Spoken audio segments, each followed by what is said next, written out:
Around the world without visas. You will not surprise anyone with around the world travel in the 21st century.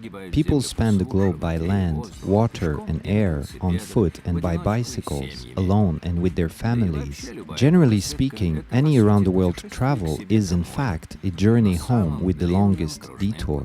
Nonsense. Thus, around the world travelers are forced to think of new vehicles, from stilts to a children's scooter, or of new conceptual ideas.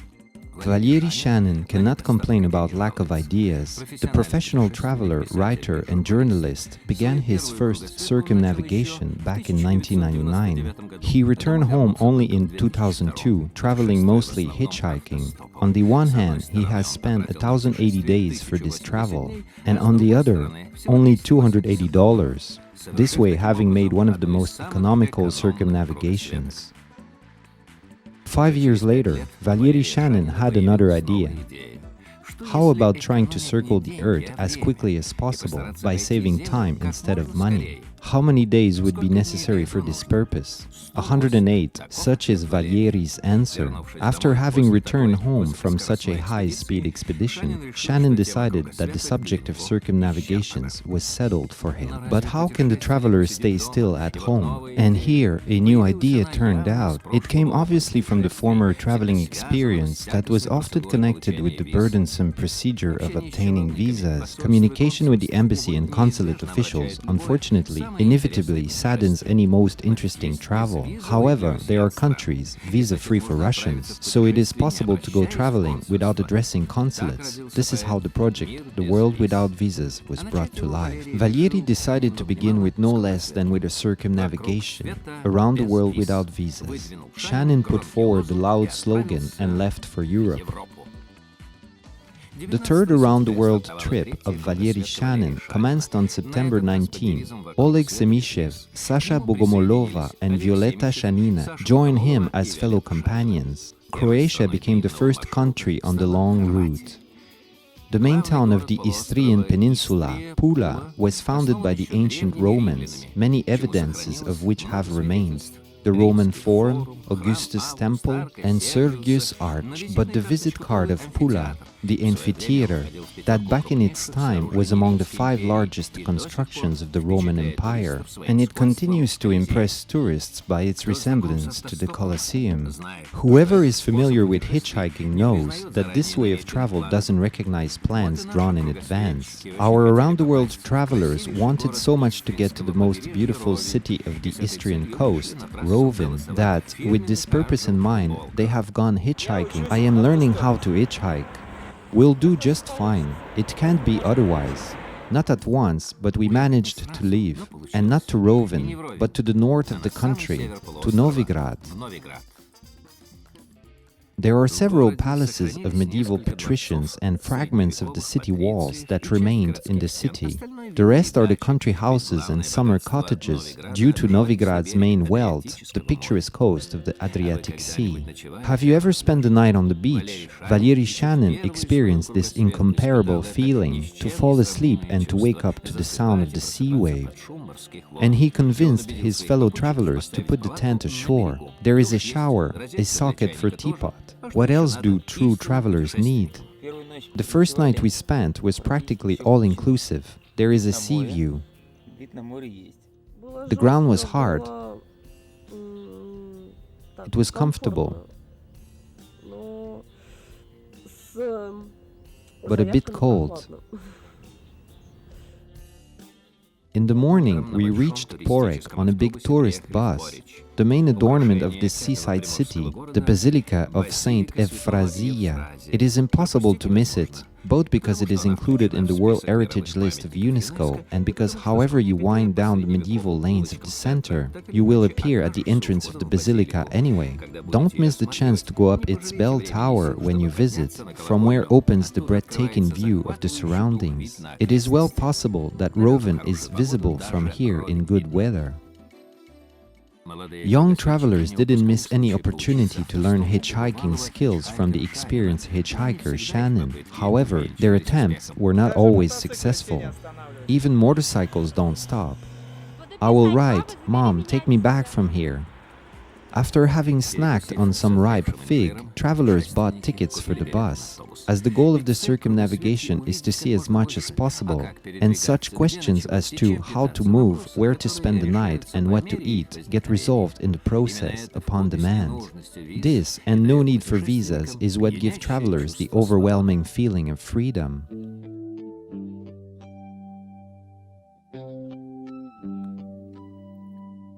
The old town of Roven was once an island. Today it has been connected to the coast. It is washed by the sea from almost all sides. This hill, crowned on its top with the Cathedral of Saint Euphemie, is built up so densely that from the doors of the houses next to the sea, it is possible to go down a short flight of stairs directly into a boat. If the space between houses exceeds 3 meters, it is considered to be a square in Roven. They, as well as all of the city, have been chosen by street musicians, artists, all summer long, never-ending festivals and concerts. After Yugoslavia had been split into separate states, the railroads crossed by new borders became not really convenient for travel.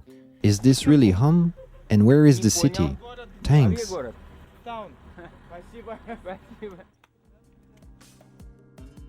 It's been a while that Valery Shanin wanted to see the smallest town of the world with the population of only 20 people.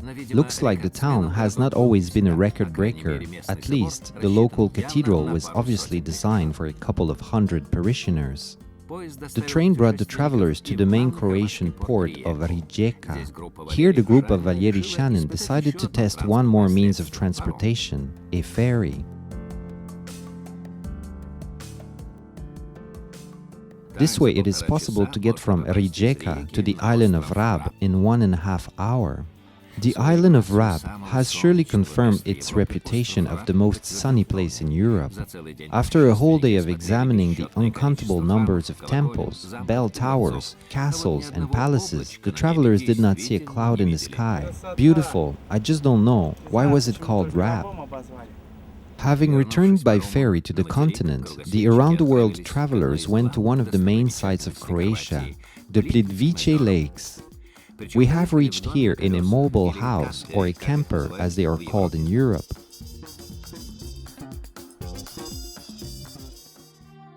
On the territory of Plivice Lakes National Park, among 92 falls, 16 lakes and multitudes of small rivers, in the thickets of the woods and by heaps of rocks with caves, there are tourist trails laid, allowing to enjoy the full beauty of the park that is included in the list of nature monuments of World Heritage. How beautiful! Feelings are overwhelming. Blue lakes. If you had only one day in Croatia, it would be worth spending it on Plivice Lakes.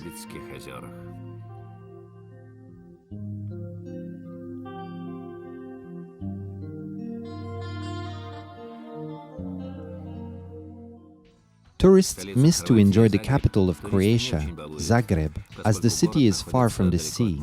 Nevertheless, there is something to look at: the Temple of the Rise of Virgin Mary, beautifully highlighted at night, the Stone Gate,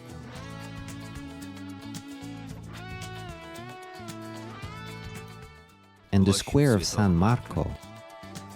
Or just to take a walk along beautiful narrow lanes, where it's impossible to get lost, to take a peek inside the courtyard similar to Odessa's. From Zagreb's railway station, an intersection of almost all roads, it is possible to travel easily both to visa-free Bosnia and to visa-free Serbia. We have decided to begin with Serbia.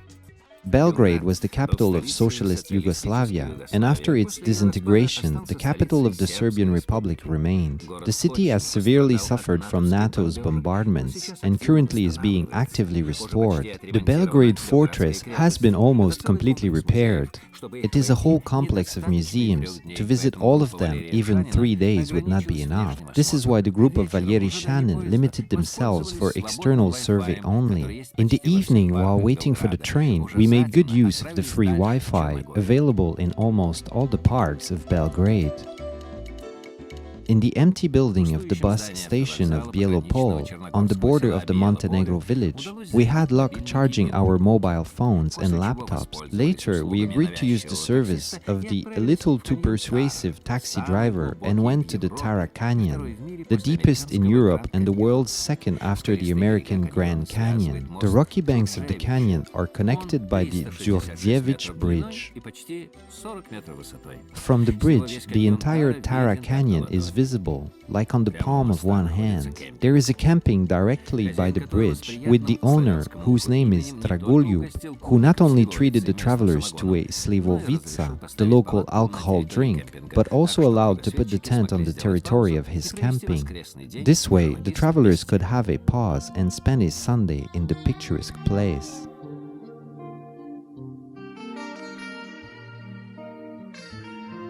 The following day, the dormitory was waiting for the travelers. To walk around this national park, 2 weeks are not enough. We have to choose the most interesting. Should we rise up the highest mountain of Montenegro, Bobatov Kuk? We decided to examine a well-known ice cave at the peak of Oblaglava. But the rise to the peak took much more time and strain than travelers had assumed. We have reached the ice cave by the evening. We decided to spend the night here. We got inside the cave in the morning to walk among these mysteriously flickering ice stalactites.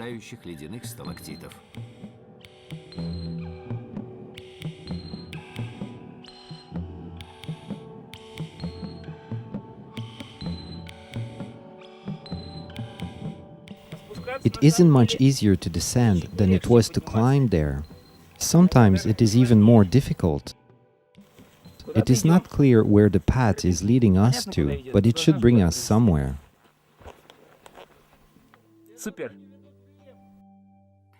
The Ostrog Monastery, the largest and most well-known Orthodox monastery on the Balkans. It is stuck to the rock at the height of 1,000 meters above sea level.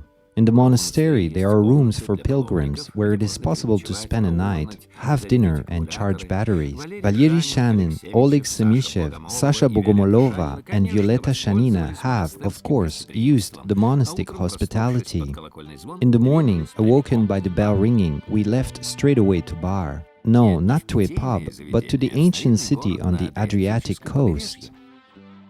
Here, the travel for our youngest participant of circumnavigation, Violeta Shanina, ended. She needed to go back home, school. The citadel in the old bar, the three travelers are already examining together. Let's dry our sleeping bags now and run to the sea.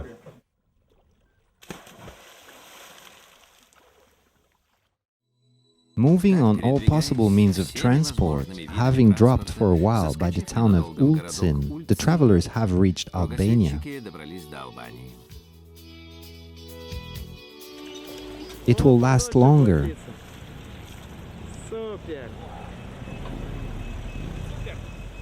It is the Albanian city of Shkodër. Equipment is on the verge of a fantasy. Having passed through several cities and towns, having examined the amphitheater in ancient Durrës and Sanderberg's castle in Kruje, the travelers closed the Albanian circle and returned to Montenegro. Along the coast of the Adriatic Sea via Budva, Kotor, Erzognowi, the travelers are aiming at a pearl of the Adriatic Sea, the Croatian memorial city of Dubrovnik. Here, please, a natural alarm. Bells started ringing. The main tourist attraction of Dubrovnik is to bypass the old city along the fortification wall. Please keep in mind, you will need a spare accumulator for your camera. Literally, every step of the way there are new views opening, one more beautiful than the other.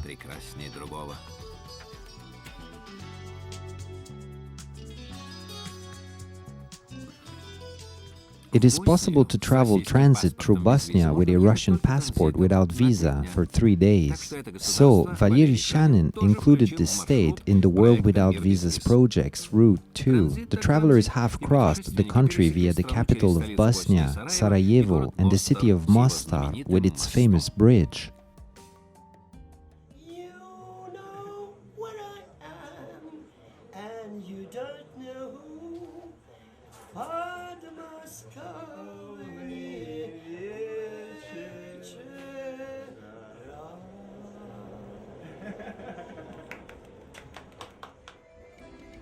And Croatia again. What can we do if this small European country is simply overflown with sights? The ruins of the palace of Diocletian in Split, the Trogir Cathedral, the old city of Šibenik, and Zadar at last. Here, the European part of the circumnavigation was supposed to come to an end. There are no more countries visa-free for Russians. But it was not for nothing that Valery Shanin visited the whole world several times. He knew that there is a possibility to get to London without visa for 24 transit hours only. Therefore, from Croatia, the group took off for the English capital, from where there were already booked tickets to Marrakesh. The officer can decide not to let tourists out in the city, but our travelers were lucky. This way, the Great Britain was also included in the project, The World Without Visas.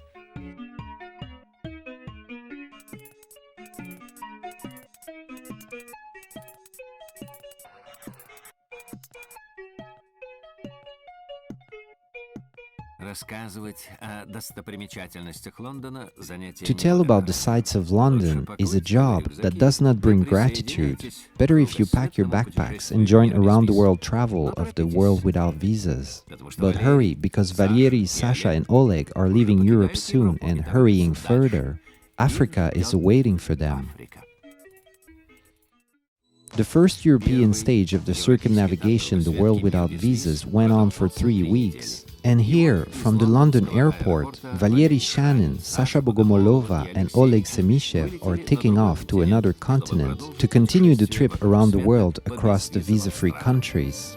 It is enough to fill a simple questionnaire to enter Morocco, and here you are in Africa. And we are in Africa, in hot yellow Africa. We are, in fact, in its northern part. Sasha is sleeping.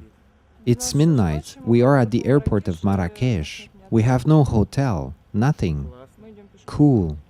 We are on foot. Super. There are plenty of hotels in Marrakesh, big and absolutely tiny, and the city itself is similar to some infinite marketplace. At noon, the travelers took a regular bus to a deserted eastern part of the country, separated from the green west by the Atlas Mountains.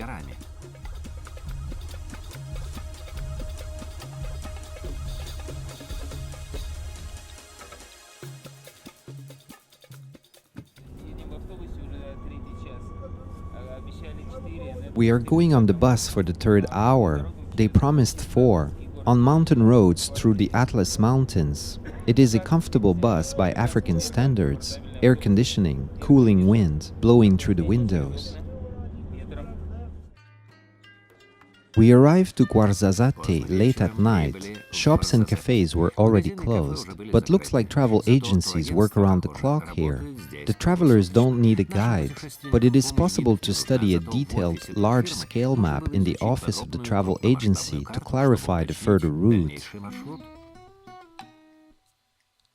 The first stop, the Dodis Canyon. Amazing places. We arrived today and didn't know what to do, to go to Fez or not to go, but decided to stay.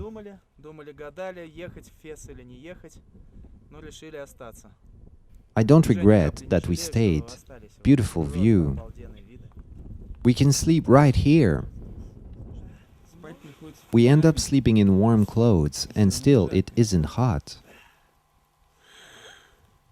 Yes, it's not a May month in Africa. This time it seemed it was the coldest night that we spent during the whole circumnavigation. You say Africa? However, you have caught a magnificent mountain dawn.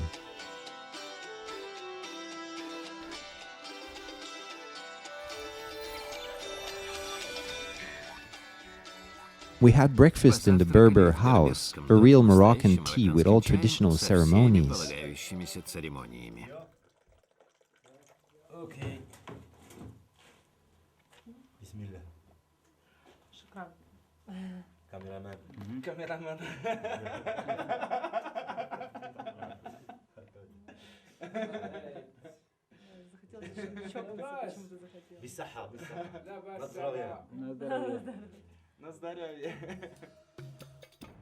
A hospitable owner has shown us a short way to Bulman. We'll have to cross a small river a couple of times, but it is hardly up to the ankle, according to the Moroccan. Soon the travelers had a chance to check the truthfulness of his words.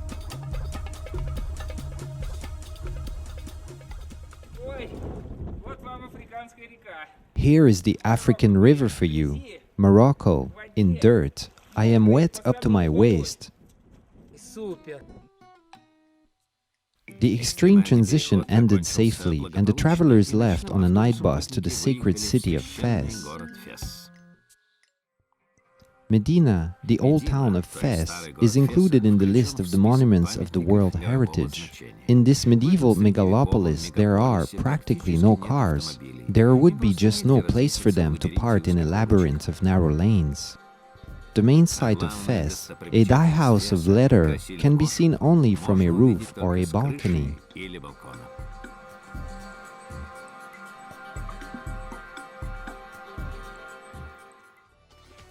Valery Shanin's group continues further to Tangier, a large seaport city from where the route leads to the following state of Tunisia.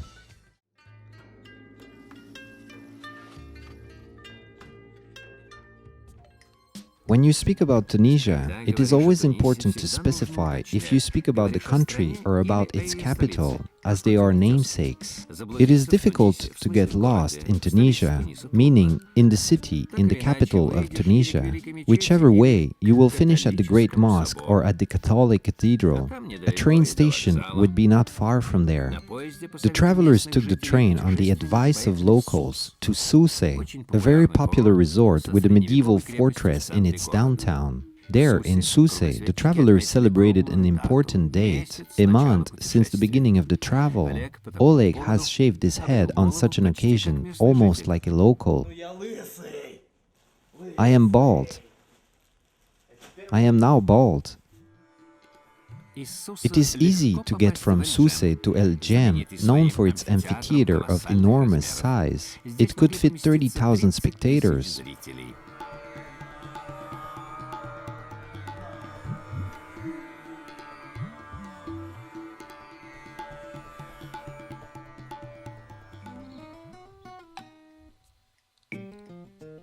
The following city of Sfax, with a Medina being its center, is surrounded by ancient walls.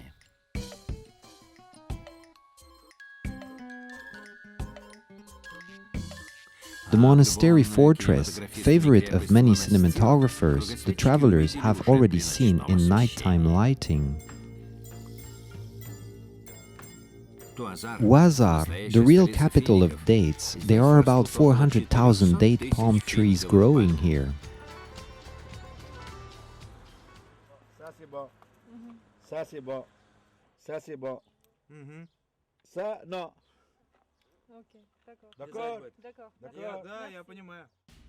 And on the outside of this oasis, the salt deserts start stretching. But Valery, Sasha and Oleg dream to get to Carthage, and this is why they return to the capital, from where it is possible to reach Carthage by a regular tram. How's the tram? The tram is great. It reminds me of our underground, half-hobo conditions. Having spent the night in the white-blue Sidi Bou Said, the travelers reached the home of Hannibal in the morning. Carthage was once the biggest and strongest city of the Mediterranean. It was destroyed to the ground by the Romans in the 2nd century BC. Even today, the ruins of the legendary city occupy a really vast territory.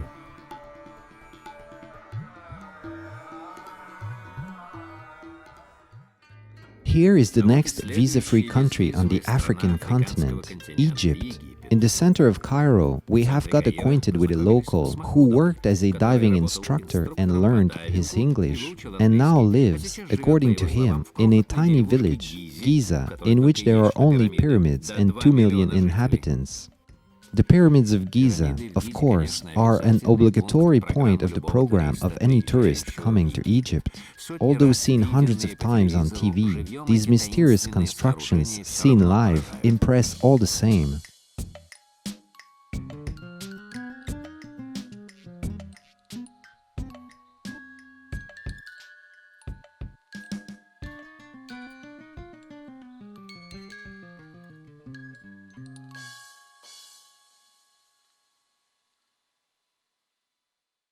To move inside Cairo on any kind of transportation is long and boring because of huge round-the-clock traffic jam, but the travelers, nevertheless, have visited the old city with its continuous series of mosques, minarets, madrasas, fountains and benches. It is considered that there are over 800 sites in Cairo. You continually come across mosques, each one older and more beautiful than the other. As a separate bulk over the city, the citadel is towering, a huge fortress.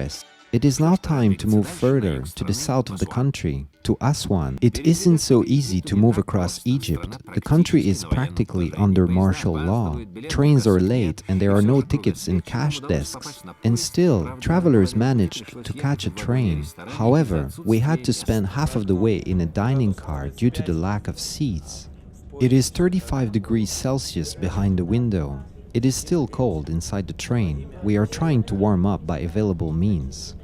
We have met the morning with hot Egyptian tea, karkade, having offered some to other passengers. We finally arrived in Aswan. We were on the road for 20 hours instead of 13. We already thought that it would never end. Nevertheless, we are here. In Aswan, we met a former fellow countryman, which is always pleasant during distant travelings. My name is Alexander. I was born in Kazakhstan and relocated to Germany 20 years ago. I live in Germany and meet such people like you. Hi, everybody. We had to rise at 3 a.m. from Aswan to Abu Simbel to the well-known temple of Ramses II. It is only possible to get there under a military escort as part of an organized group. After the construction of the Aswan Dam, the temple would have appeared at the bottom of the man-made sea. But with the efforts of an international team of engineers and the financial contributions of several countries, the constructions were lifted to a safe height, having repeated by this fact the huge work of ancient builders. It is alright to film the temple of Ramses II outside, but it is forbidden to do it inside. I tried to film something, but I was warned to stop at once. It is possible to get from Aswan to the north, to Luxor, across the Nile on a cruise ship, similar to a floating hotel. But there is a more democratic and also more romantic way, sailing on a felucca boat. In the company of Alexander, the native of Kazakhstan residing in Germany, and a reticent Canadian, our travelers rented such a felucca. It is nice to test one more means of transportation.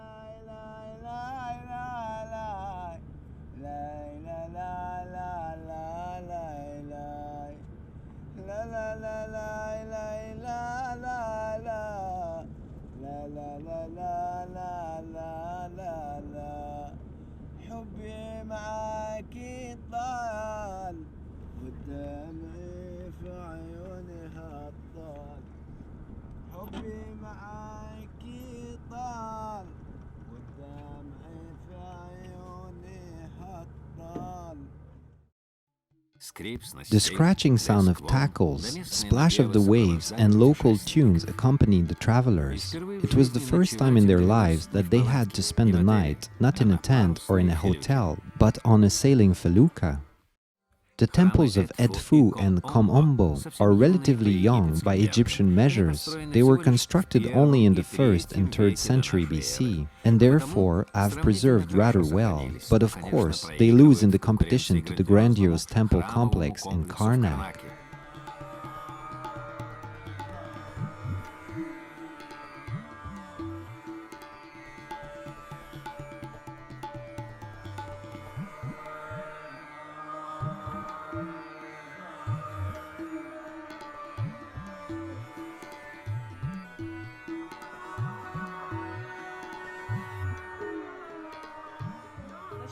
To circle the scarab 3 times is for good luck. 5 times around the scarab is to have a baby, 7 times for a marriage.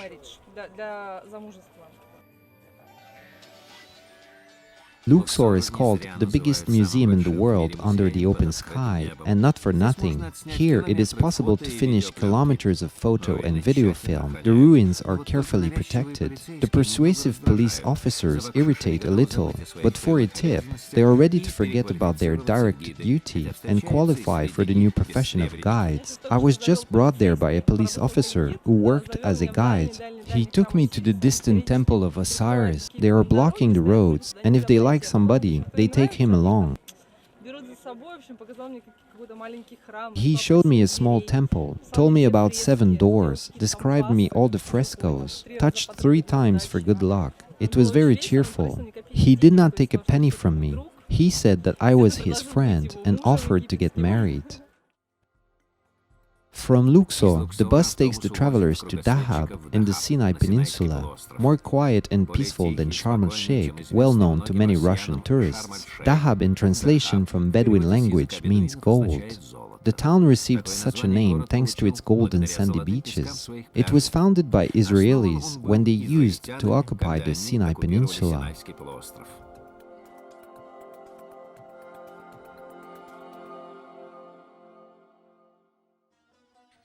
The Egyptian port of Nuweiba and the Jordanian port Aqaba are connected with a ferry route. 1 hour only, and you are no longer in Africa, but in Asia. But 1 hour is only in theory.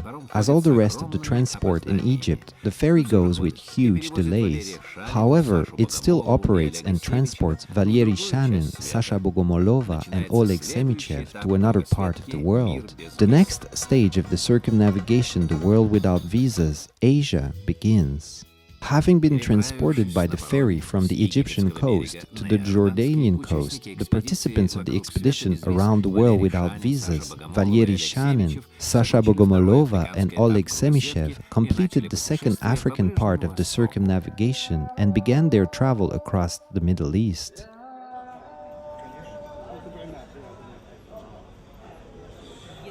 The Jordanian food is new. There is hummus on the table, falafel. We always had a salad and pita bread. Now there is also hummus because we are near to Israel. Not staying long in the Jordanian city of Aqaba, the travelers aim for the desert of Wadi Rum that became known during World War I, thanks to the feats and adventures of the legendary adventurer and intelligence agent Thomas Edward Lawrence. There are several trails laid in the desert for tourists, but our travelers don't seek easy ways. They started moving at random, being guided by the rocks of the 8 pillars of wisdom.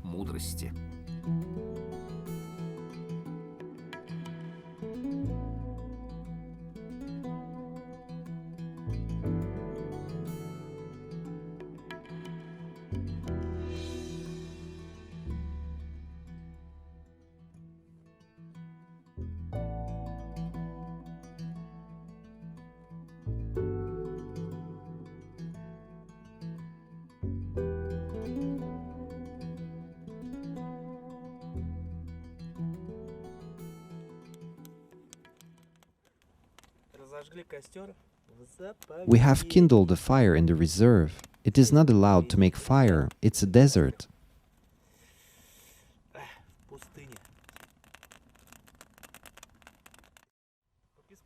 It is not easy to walk on sand, however, a true experience of a real desert. And muscles are working, muscles. It is not surprising that the Wadi Rum Desert has been repeatedly becoming a shooting stage for the Hollywood blockbusters, so picturesque and diverse these landscapes are. Being caught in the moment of such landscape photography, one should not forget that he is in the most real desert, where it is easy to get lost. It is absolutely unclear where Sasha went. There are traces, but Sasha is nowhere to be seen. I am shouting, "Sasha!" There is echo, and there is no answer. We've been looking for 2.5 hours, 35 minutes. Of course, Wadi Rum is not the Sahara, and life happens behind each sandy dune here.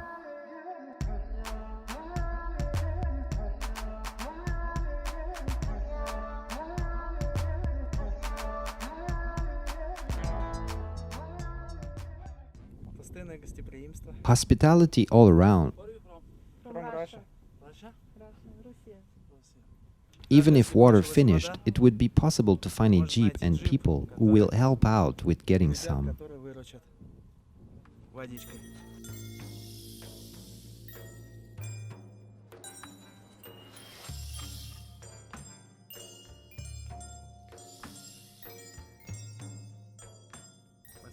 We are finishing the last sip. As much as Valery Shanin loves deserts, it is still time to move ahead.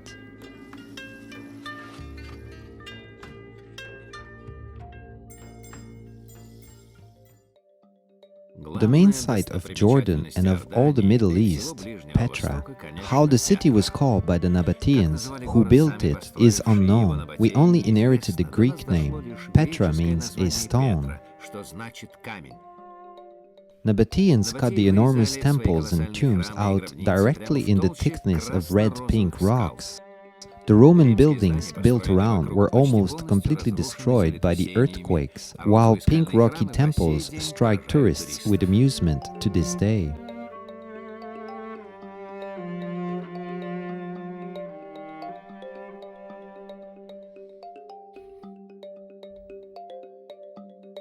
To the treasury, chosen by Spielberg as a scenery for Indiana Jones adventures, the travelers are getting to through a long narrow gorge. And further begin the city ruins with an amphitheater, the palace of sacrifices, and a set of tombs, all cut down in the rocks.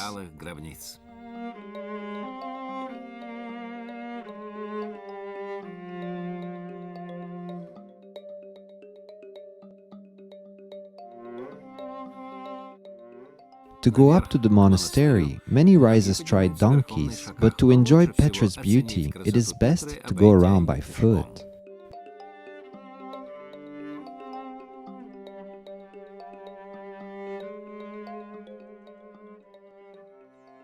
From the town of Shobat to the castle of Mont Realis, it is only several kilometers. The castle was erected by the Crusaders and, despite of its inaccessibility, was captured by the Saladin's army.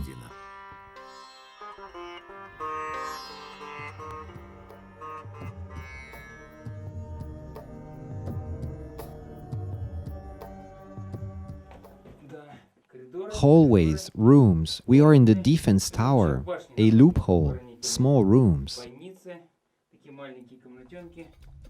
Having wandered in the labyrinths of the castle, the travelers came down from the mountain and met with the local, who not only treated them to some tea, but also showed a collection of ancient coins put together by him, by his own hands, by means of an old metal detector. The hospitable landlord happened to be not only a fanatical numismatist, but also quite a good musician.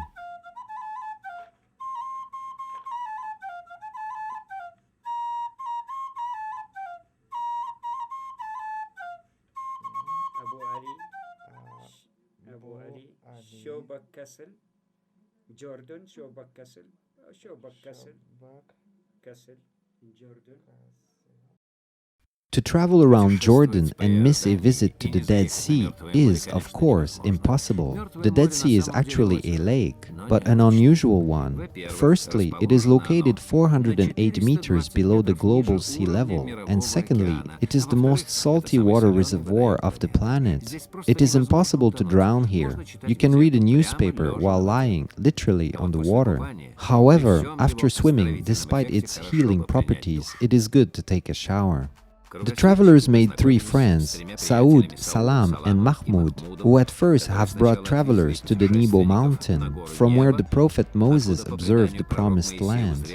Today it is possible to see the sites here, separated by 14 centuries of history, the Byzantine frescoes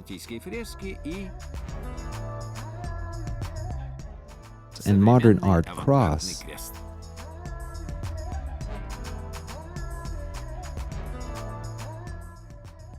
Later, all the companies set off to the sources of Maine to wash away the salt of the Dead Sea. It is good to mention that without the help of locals, foreigners would not be able to find this place.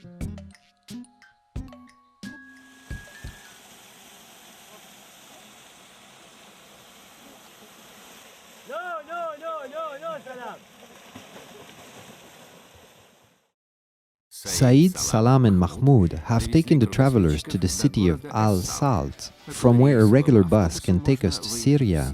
Before the departure of the bus, the travelers have managed to visit the church of St. George.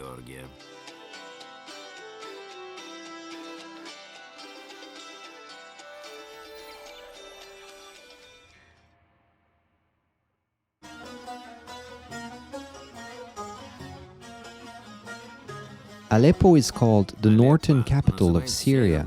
It is one of the most ancient cities in the world. By the legend, there lived the prophet Abraham. Hence, the old town part in Aleppo is indeed very, very old.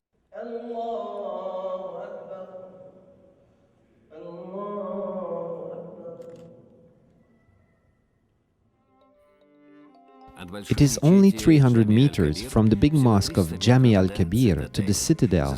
During its centuries-old history, the fortress deserves the glory of an absolutely unapproachable fortification. But in the 19th century, it was destroyed by an earthquake. This is how the terrestrial glory can perish.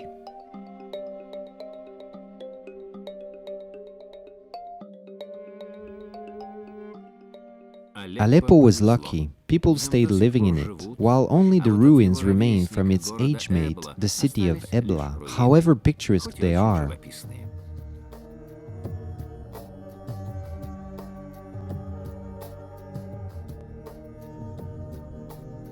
Valery Shanin has even bought a new camera for the sake of it. Valery has bought a camera, and I have bought a computer mouse. We have 3 occasions today: the camera, the mouse, and a fifth of the route completed. I suggest to spend the night on ruins. The idea is excellent, because Oleg froze in a hotel under a blanket today, and I always freeze in hotels. With strong determination to celebrate the accomplished distance of the around-the-world route by spending the night in the ancient ruins, Valery, Sasha and Oleg have gone to one more historical city, Afamea. This is how we also got acquainted with Musab Hamadi, a teacher of English language and a novice writer. Musab has already met one Russian traveler, Anton Krotov, and he has proudly demonstrated us his book with an autograph. Yet one more new acquaintance on the ruins. An elderly security guard, Abul Said, as usual, treated the travelers to some tea, offered a shelter and showed us around the ruins in the morning, having taken us to places hidden from the eyes of ordinary tourists, secret passages and frescoes covered with earth.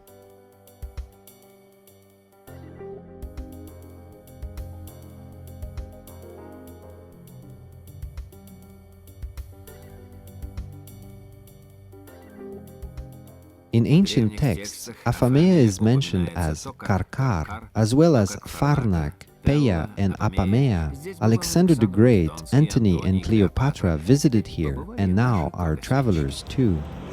It is nice in Syria. Everybody is friendly.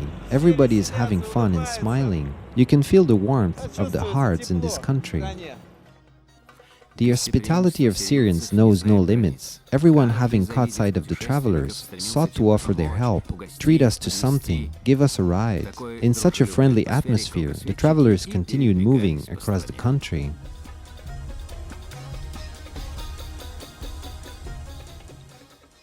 The fortress of Masyaf is famous for the time of the Crusaders. There was a secret school of suicide bombers, terrorists, from the sect of Ismailis.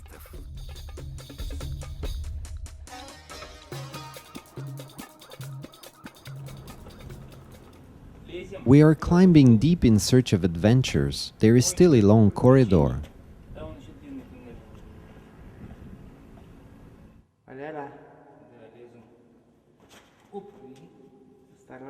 Valery, be careful. Here are very abrupt steps.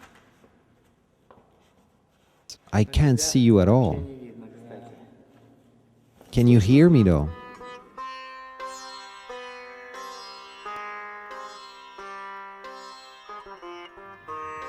In the 11th century, knights Hospitaliers turned the castle of Crac des Chevaliers into the most powerful construction in the Middle East, a fortification model. Even Saladin did not succeed taking the fortress. Having risen to the daughter of King Tower, attentively peering at the horizon, what if an enemy comes nearer? It is possible to imagine oneself an ancient defender of the fortress, and the view opening from the tower is indeed remarkable.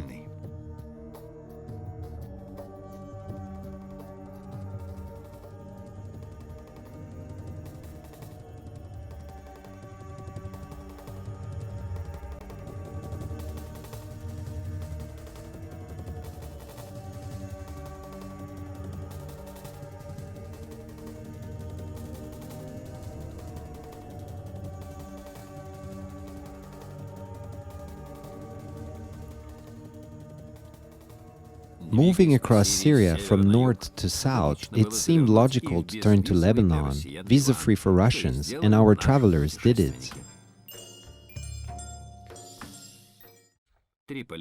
Tripoli, Lebanese call it Trablus, the second largest Lebanese city, the largest port and shopping center of the north of Lebanon. Despite the destructions caused by a long civil war, the historic center of the city preserved well.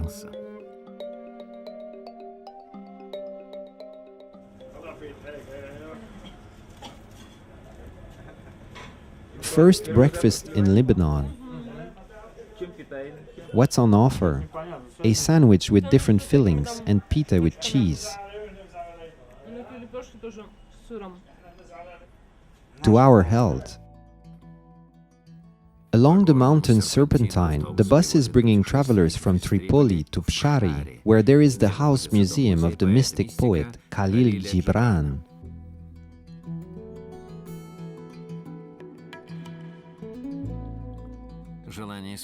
The desire to descend into the picturesque valley of Kadish has brought the travelers to a power plant that served as a hotel for the night. Good morning, country. A Christian sect of Maronites takes its roots in the valley of Kadish. The set of their rocky churches and cave chapels were included in the UNESCO list of World Heritage. Nevertheless, the majority of these lands are private and belong to Raymond Junan, who recently returned from Australia to his historical homeland and opened free access to the valley.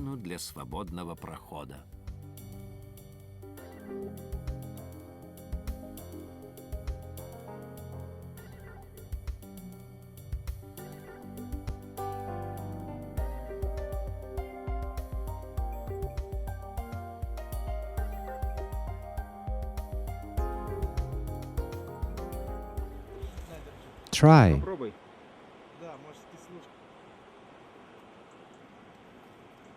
How is it? Tasty. The monastery of Deir Kanumbin strikes by its Spartan atmosphere because it was the residence of the patriarch of Maronites. My name is Francois Abitamer. I'm a Christian Maronite.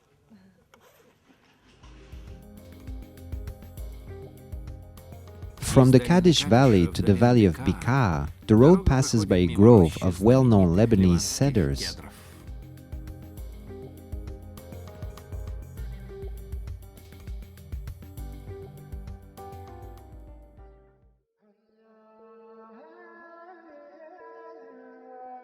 Baalbek used to be called Geliopolis in the time of the Roman Empire, the city of the sun. There was the grandiose temple of Jupiter. There are only 6 columns remaining of it, but they are the biggest in the world. The temple of Bacchus in the neighborhood has preserved much better.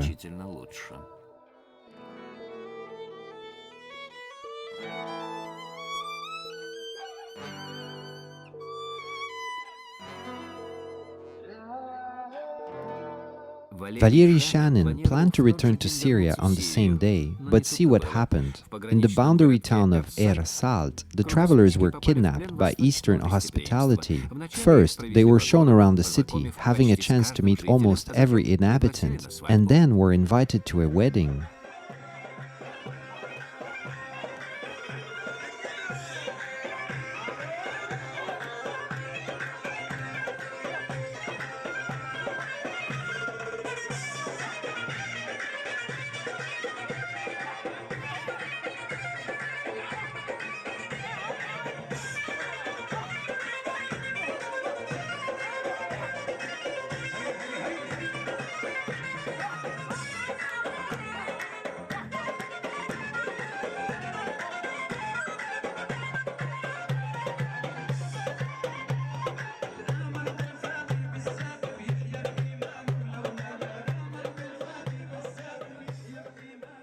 a doctor who studied in Minsk, and his wife from Belarus helped us a little in communication with locals. How is it? Do you like it here? I got used to it. I know the language very well. I learned it here. I worked at the Arab school. I teach drawing.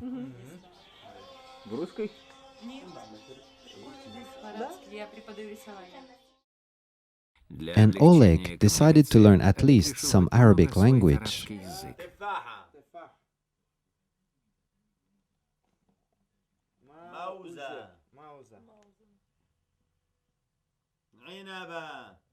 Ложка горячая очень. Поэтому надо хлебом. سخن سخن Горячий, да. درجة ده سخن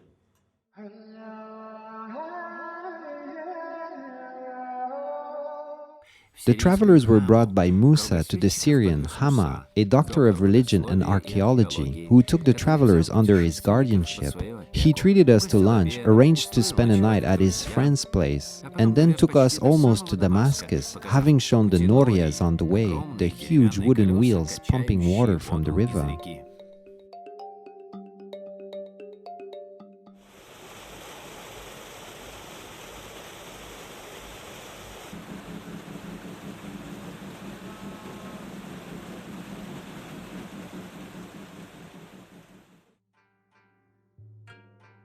Here we are in Damascus, the capital of Syria, possibly the oldest of the inhabited cities on earth.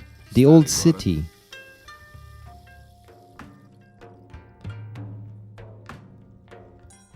the Umayyad Mosque,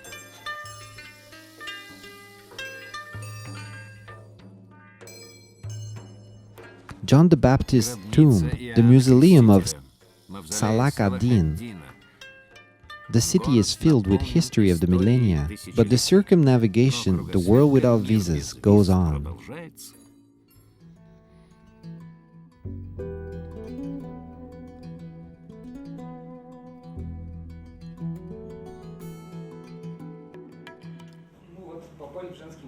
We have got to the convent of Saint Fekla. They've offered us to lodge in the monastic cells. Having spent the night in the convent of Saint Fekla, one of the first Christian saints, the travelers continued to the Marmusa monastery for men. However, even locals don't know the road well.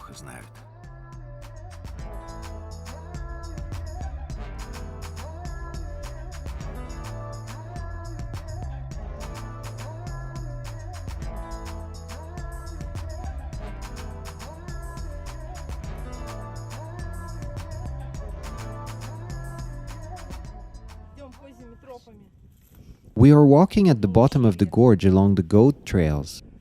It is not simple to reach the monastery of Marmusa.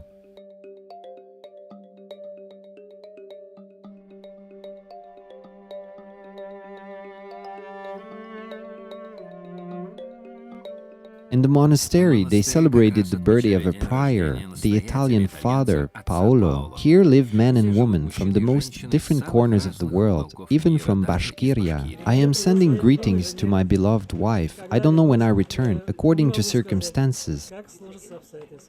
Warm hugs and kisses.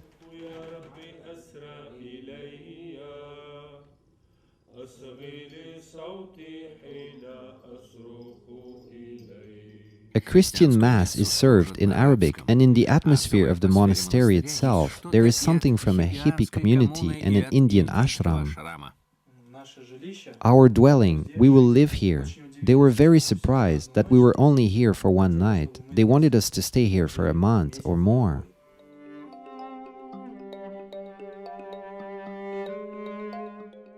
There was indeed a calling to stay here longer, or to return, at least once again.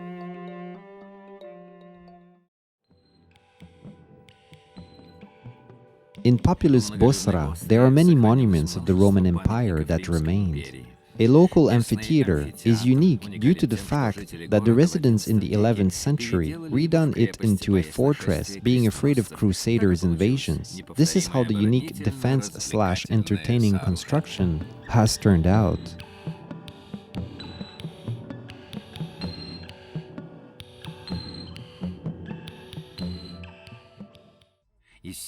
From Syria, the travelers moved once again to Jordan, but only in order to leave from the Amman airport to Bahrain, the last Middle Eastern state on the route of around the world without visas. Bahrain is not the most popular place among Russians. Very few people know that this is an island state. The island is absolutely small, as our travelers began to understand by studying the map. The state that once grew rich on pearls and currently on oil, on the contrast with the previous countries, struck with the luxury of skyscrapers, such as the double tower of the World Trade Center. The only historical construction of the capital, Manama City, a Portuguese fort that looks like it's just been constructed.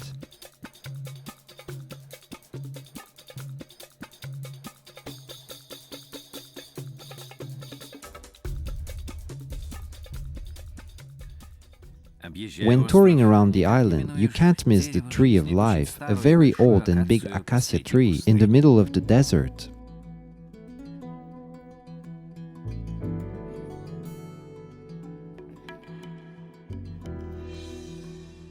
Additionally, it is worth glancing at the village of potters, just to be sure that pots were not burnt by the gods.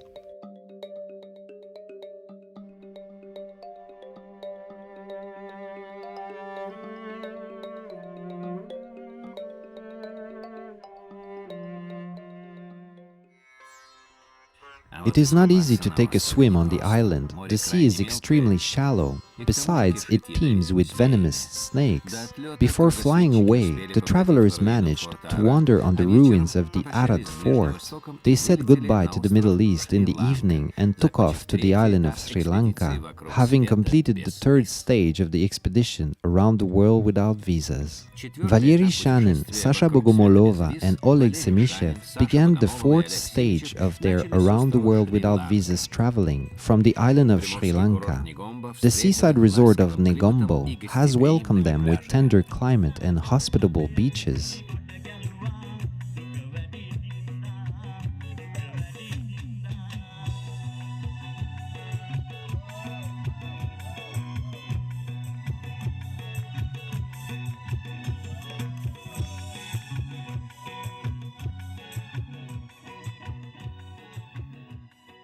The travelers spent several days swimming in the ocean and finishing the articles about the first two stages of the circumnavigation, travel across the countries of Europe and the Middle East, visa-free for Russians. Having returned the debt that accumulated before the readers, the group started moving into the depths of the island.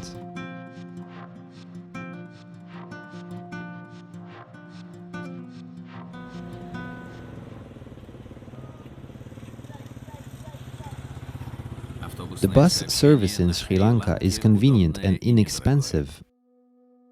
The Golden Buddha in the city of Dambulla claims to be the biggest. Is it true or not? By all means, it is worth seeing this 30-meter statue.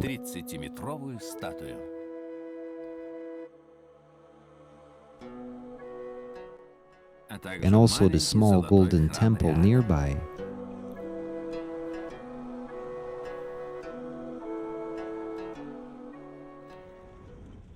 From Dambulla, again by bus, it is easy to reach Sigiriya, the Lion's Mountain, on top of which a unique palace fortress was built in the 5th century. The enormous ruins of the fortress were included in the list of the World Heritage of UNESCO.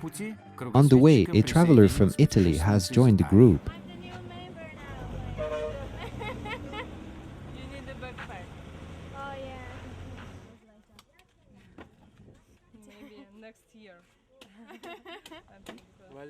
Valery, aren't 2 cocos too much?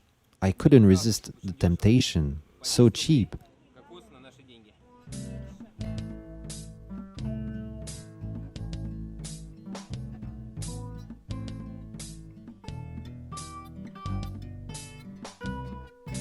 One more monument of the World Heritage, the ruins of Polonnaruwa.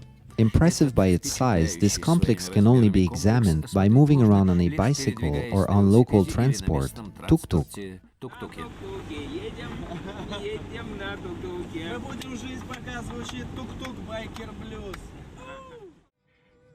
For example, the 1,000-room palace of Tsar Parakramabahu I once had 7 floors of 400 meters each, simply a skyscraper. From the remaining ruins, in some places better preserved, in others worse, it is possible to imagine the skill and beauty of the ancient construction.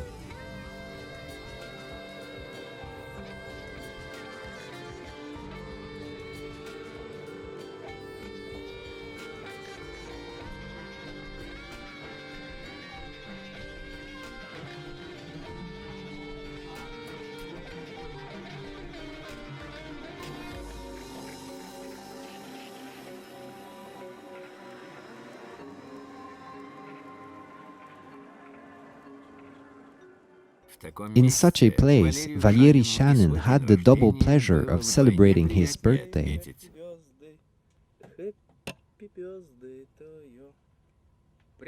Directly on the lakeshore, beautiful place. I have been here a year and a half ago and have been repeatedly thinking of it ever since.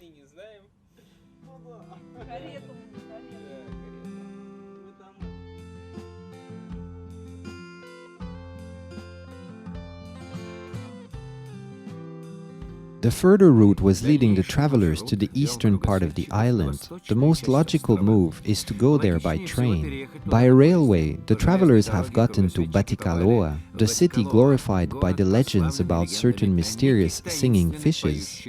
We arrived to Batticaloa on the eastern coast of Sri Lanka.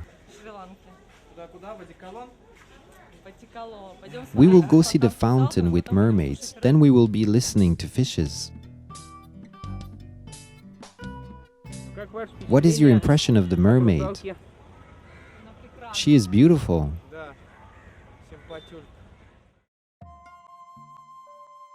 In Ampare, it is possible to go up to the top of the rock to a Buddhist monastery.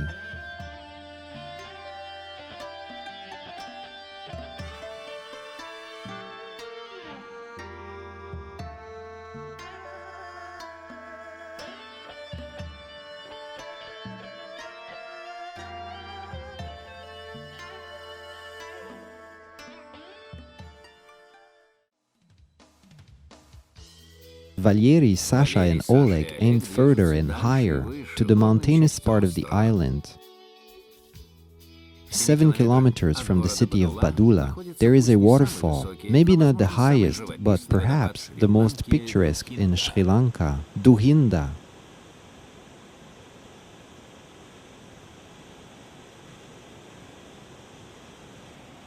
Local people believe that at the bottom of the falls there are infinite hidden treasures protected by evil spirits. Our travelers didn't want to prove the legend right or wrong and continued forward. Mountain trails, Buddhist temples and the rock of Eya are waiting for them. А также буддийские храмы и скала Элла.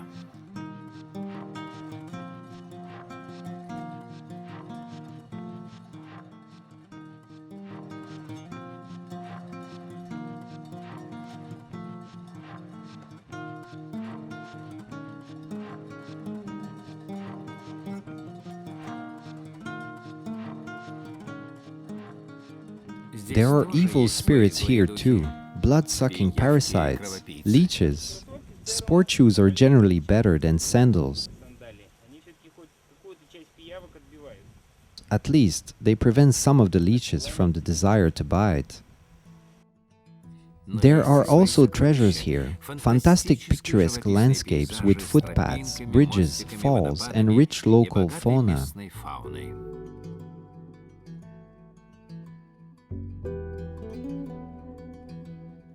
However, the main treasure of Sri Lanka, undoubtedly, is its green gold Ceylon tea.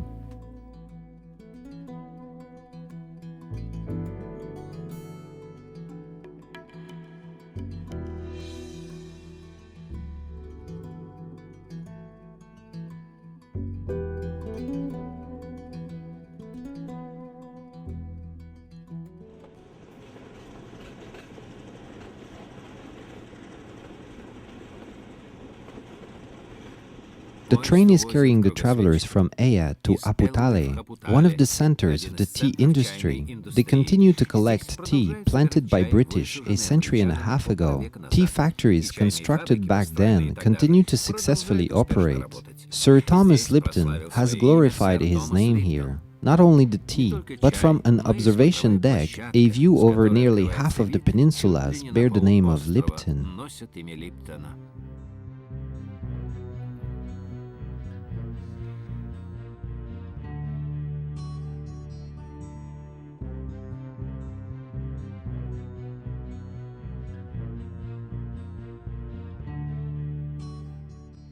Not only tea feeds Sri Lanka, it is impossible to leave the island without having risen up to the best-known top, Adam's Peak. The majority of pilgrims go to the top from the village of Dalhousie and leave at night to meet the dawn at Adam's Peak. Our travelers did the same way. The trail is lit up at night. It is possible to stop at platforms to drink tea and even to take a shower. Having completed about 5,000 steps and having risen to the top, it is possible to, at least, admire the rising sun and the opening panorama and, at most, to feel proximity to paradise.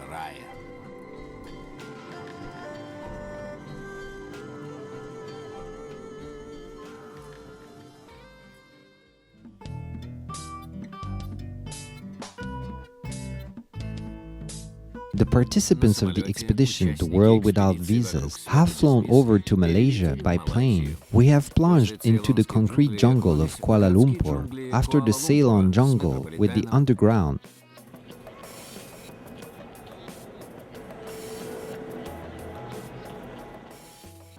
The Twin Towers Petronas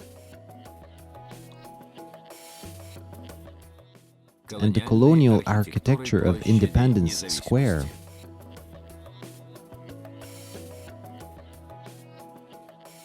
And in the evening have departed for Manila, the capital of the Philippines, to return to Malaysia a bit later.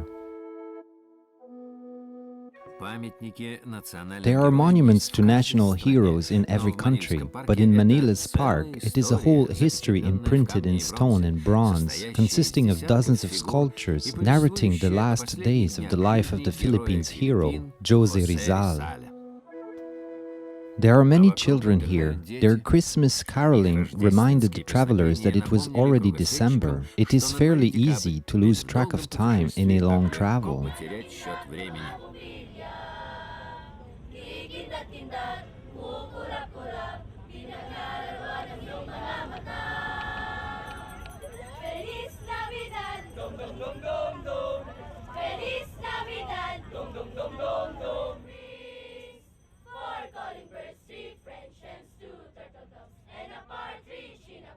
Time does not allow the participants of the expedition to relax and rushes them to the north of the islands, Luzon, first by bus, then by taxi to the town of Sagado with its famous caves. The majority of the caves are ancient burials, filled with wooden coffins and covered with bones. But in the biggest, the Great Cave, one can wander along an underground river and feel oneself as a real cave explorer.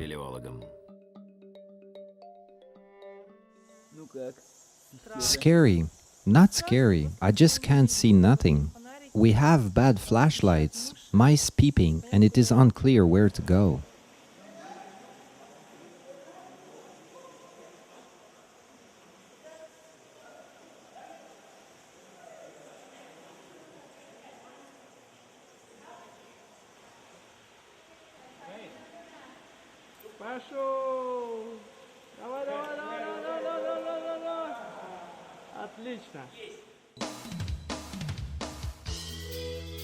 The travelers reached the rice plantations in Banaue by jeepney, Philippines' unique means of public transportation, the former military jeep with a specially extended salon.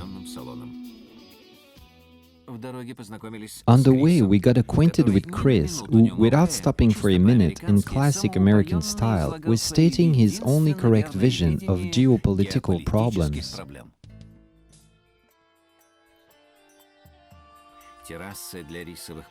Terraces for rice plantations were cut down in rocks using manual labor 2,000 to 3,000 years ago and are being operational to this day.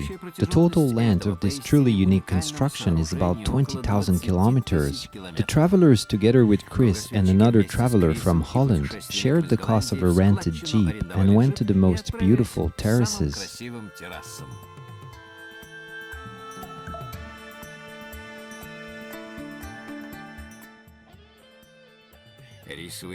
Rice terraces in Batad, age mates of the Egyptian pyramids, and even though not so mysterious, they strike by their scale and achievements of human labor.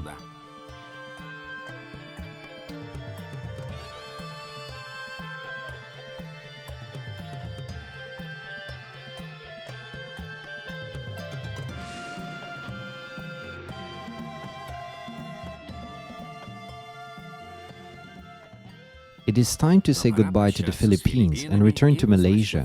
However, this time, not to the capital of Kuala Lumpur, but to the island of Borneo.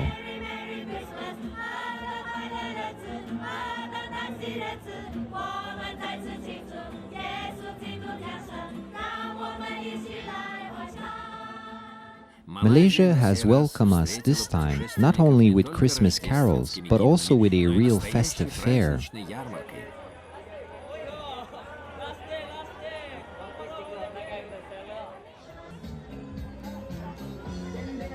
How much should I play for? Everything.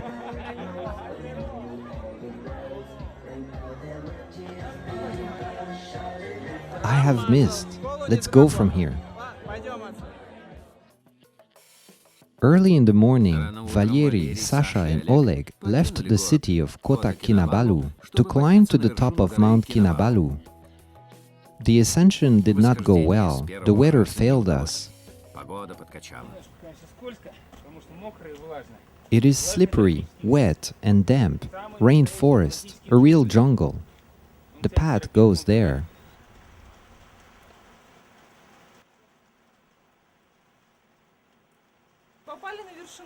We have reached the top. We are standing now under a roof. It is pouring rain, absolutely wild.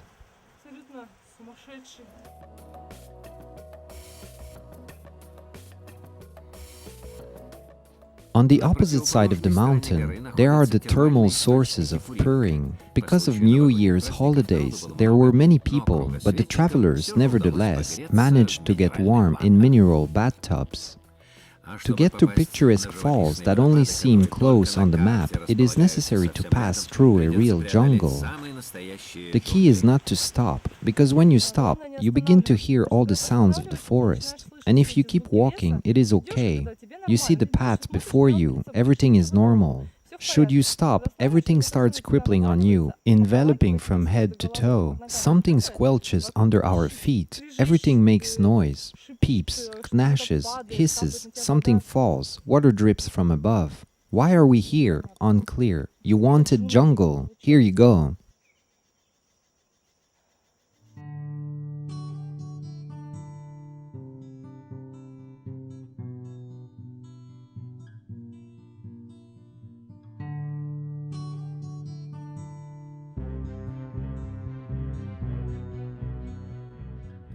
It's true that impressions are not given for nothing. A real traveler has to be prepared for challenges and complications. So on the next day, we made a new attempt to storm the top of Kinabalu. It is still more convenient with ropes. I feel like a cool rock climber, rising almost to the Everest. It is the highest peak of Southeast Asia, 4,000 meters.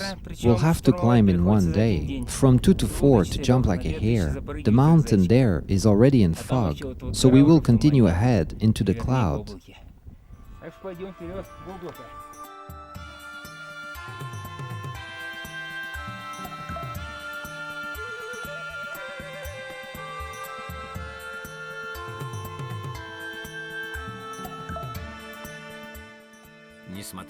Despite dampness, fog and rain, the second ascension was successful. The top is taken.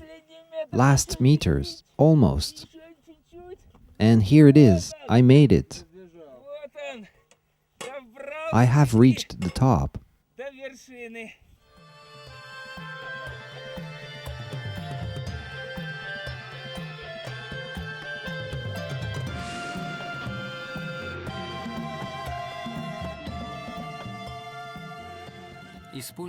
Using all available vehicles, a ferry, a plane, and a bus, the travelers started moving to the south of the island in the direction of the city of Kuching.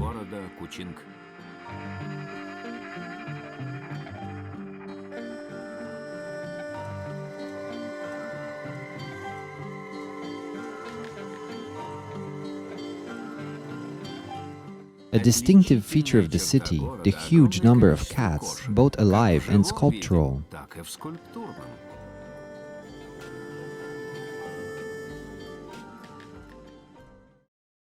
From Kuching, the participants of the expedition around the world without visas, Valery Shanin, Sasha Bogomolova, and Oleg Semishev departed to Indonesia.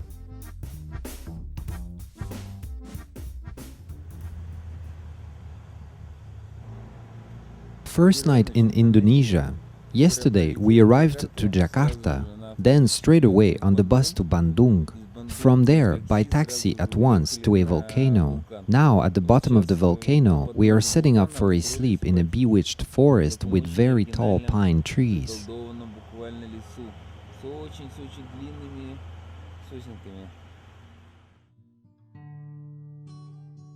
The Tangkuban Perahu volcano was definitely worth the trip to it. Its lower crater, Cavadomas, is filled with steam and hot springs. This is how the Earth probably looked billions of years ago.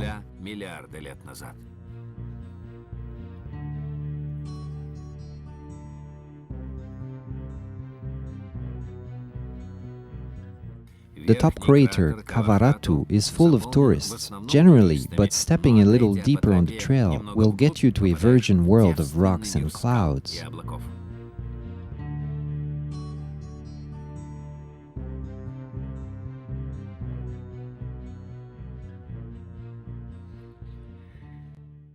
The Prambanan temple complex is 17 kilometers away from Yogyakarta. Constructed in the 9th century, it was destroyed by an earthquake 150 years later. Hindus, recognizing the will of gods, didn't attempt to restore temples. Restoration works began only in the 20th century. However, 50 years later, another earthquake strongly hit Prambanan again, so perhaps it is the largest monument to the vanity of human efforts. Intending to climb yet to another volcano, Merapi, the travelers returned to the city of Yogyakarta. We are choking on the local food, small grilled chicken pieces with rice.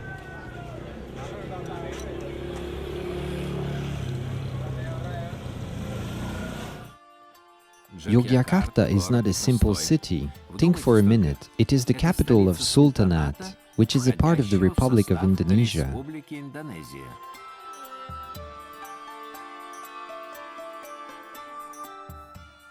In the evening, Valery, Sasha and Oleg said their goodbyes to the rich cultural life of Yogyakarta and left to a volcano.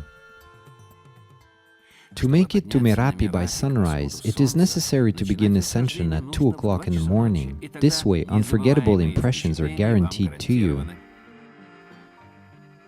Last meters to the volcano top.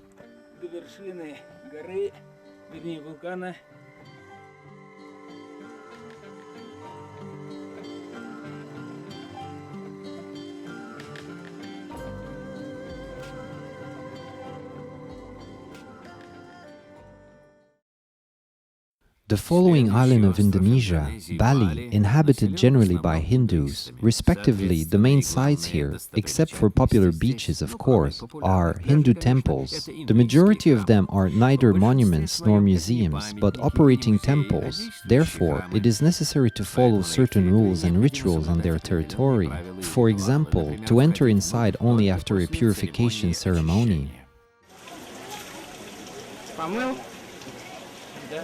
I have washed my face. They wish us to be healthy for many years, to carry a flower. This is a procedure they are undergoing here. It is theoretically more convenient to move around Bali by bicycle, if you can, of course. I have never ridden a bicycle. I will try now. You look scared. Absolutely. What are you afraid of? What do you mean, what to be afraid of? I am just starting to get on it, and you are cycling close around. Let's go in that lane. The movement is happening. Release it and go.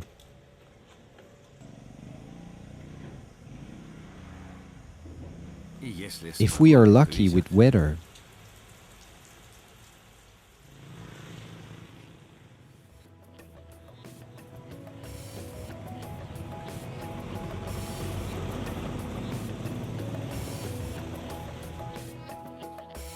in the town of Ubud, live monkeys perfectly get along with their stone fellows, as well as with other sculptures. Ubud is the capital of Bali art, the city of artists and sculptors, attracting creative people from around the world.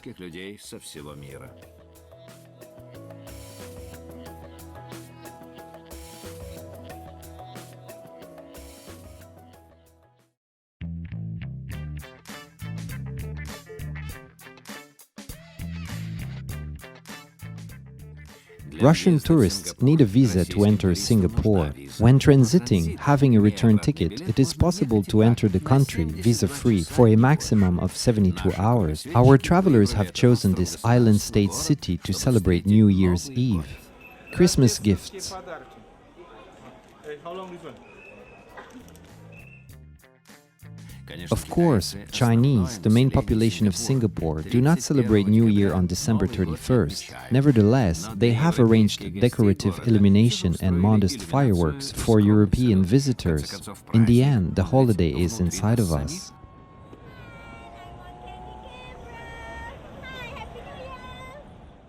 December 31st, the preparation for the new year has begun. We went to a big Chinese cafe to have some dinner. The choice was huge. We spent 30 minutes picking. As a result, we've selected some very spicy soup that was impossible to eat.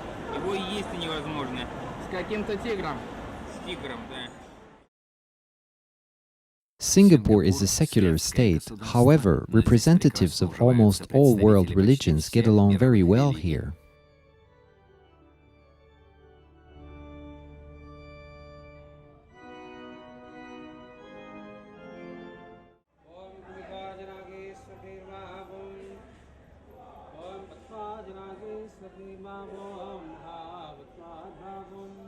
During the first circumnavigation, Valery Shanin found out about the tradition of Sikhs to organize free dining rooms in temples and has invited the fellow travelers Sasha and Oleg to use Sikhs' hospitality.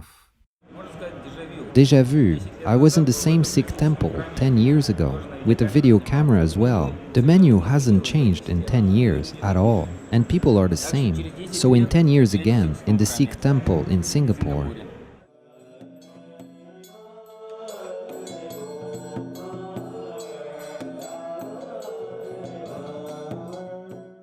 Sometimes religions mix up in Singapore, directly in the scales of one building. In the thousands of lights Buddhist temple, images of Hindu gods and a wheel of fate can be seen, and its architecture is extremely eclectic.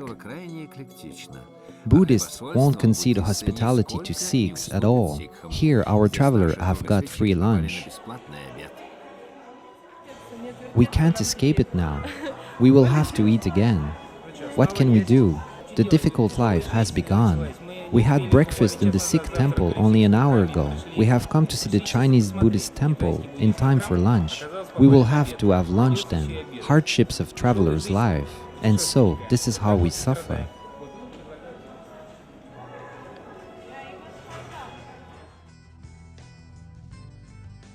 Forces for circumnavigation are necessary, but the main bread of the traveler, of course, are the impressions. So it is time to leave hospitable Singapore and to move further to Indochina.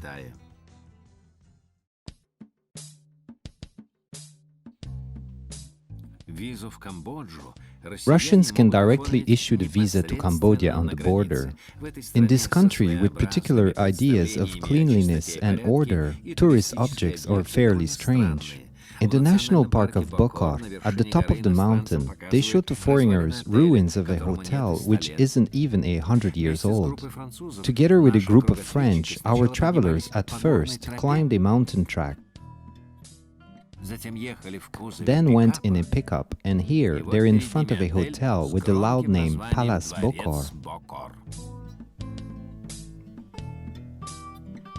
Thanks to the constant fog, the ruins really create a gloomy and mysterious impression.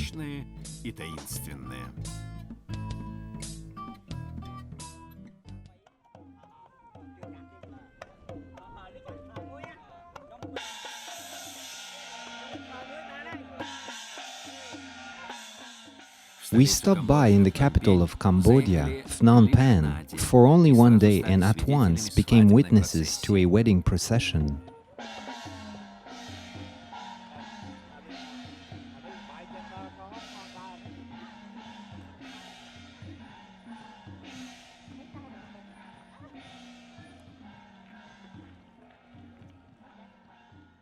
The main temple of Phnom Penh, Wat Phnom, was founded by the legendary widow Pen, who found 5 figurines of Buddha in the crown of the huge tree washed on the coast by the river.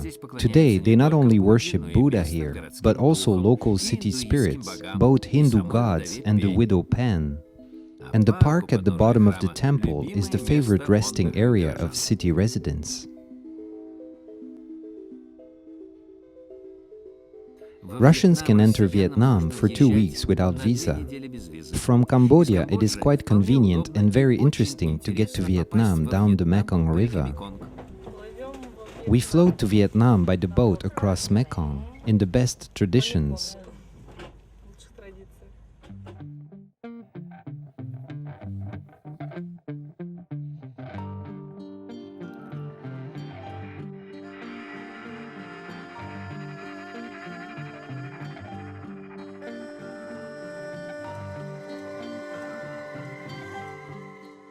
Mekong for Indochina, as Mississippi for America, a mother river.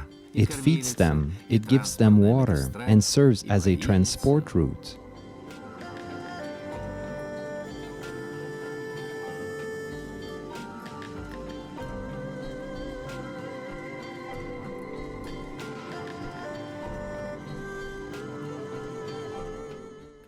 On the river, they breed birds, catch fish, compete in rowing, and just live directly on boats.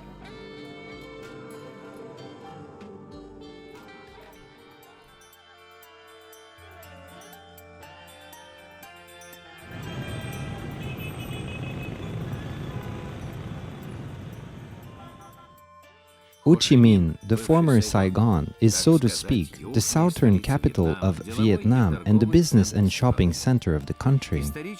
There aren't a lot of historical buildings in the city: the presidential palace, the Notre Dame Cathedral, and the central post office.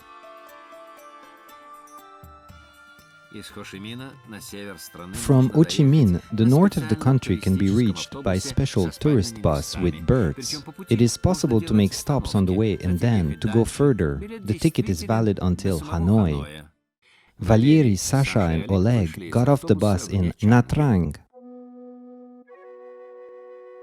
Nha Trang, a quite luxurious resort on the bank of the South China Sea. The sea also feeds locals. The sea gives food.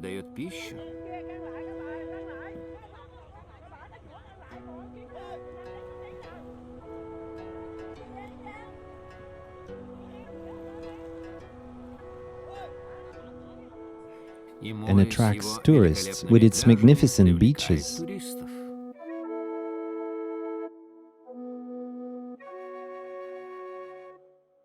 For spirituality, there is a number of Hindu temples in the city.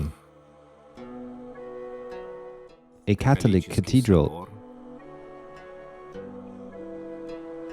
and a Buddhist temple, the Longshan Pagoda.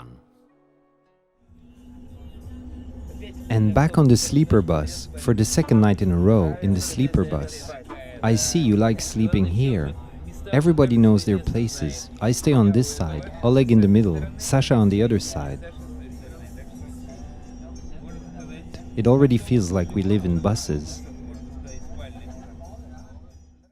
The next stop on the way to the north of Vietnam, Hoi An, a main trade port in the Middle Ages. Today, Hoi An is the tourist center of Vietnam, with its well-known old town and marine museum. However, trade is still going very well today.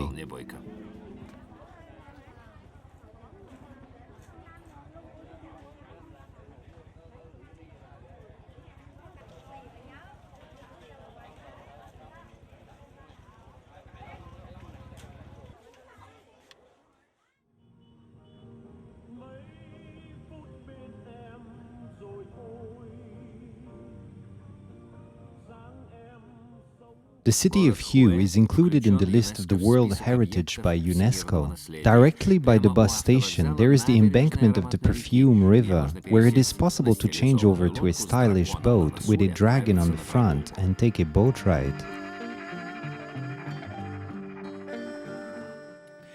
Down the river, we can reach the best-known Vietnamese pagoda, Tien Mu, with the octagonal Phuoc Xuyen Tower. It is both an operating temple and a museum complex.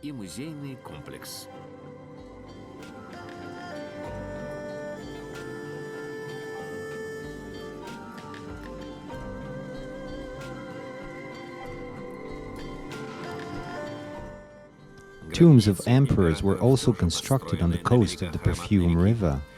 These are examples of palace and park art.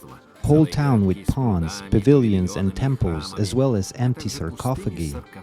The emperor's body, by tradition, was hidden elsewhere, in a confidential place.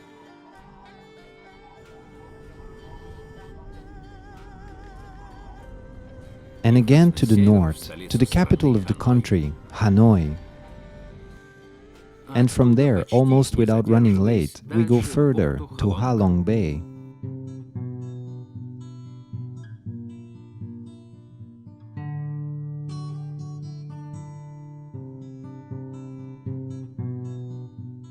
Only half of the 2,000 islands of the Gulf have names. But how do they sound in translation? Human Head, Two Roosters, Old Fisherman, and Dragon Island?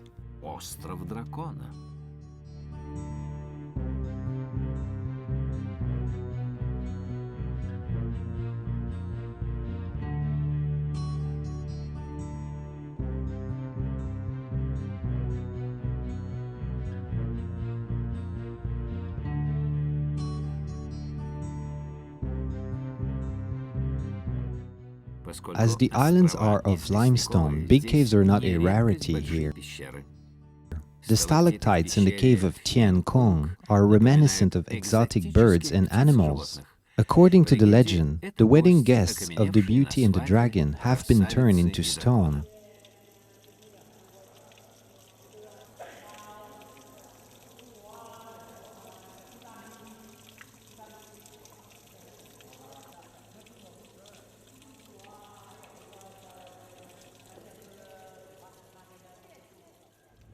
The pagoda did not impress the travelers. However, the whimsical islands of Ha Long Bay dazzle in any weather.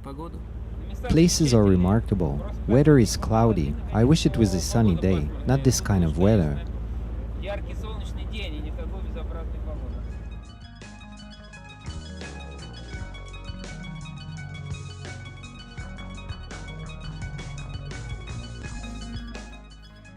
After 2 days of cruising in the picturesque bay, Sasha, Oleg and Valery have returned to Hanoi to continue by night bus to the following visa-free country, Laos.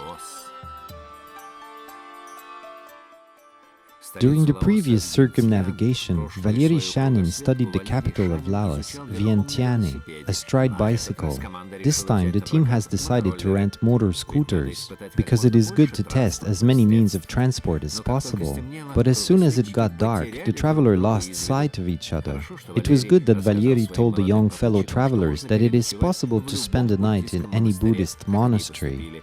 So they did, and the next day, the three of them gathered in the rental center, handing over their motor scooters, and further by bus, classical way, we left for the neighboring Thailand.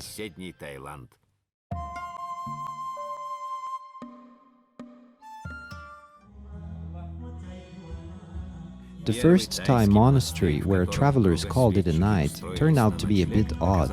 Monks were smoking and playing music all night long. After such monastic disco, in the morning, the holiday proceeded already in a more traditional spirit, with prayer and treats.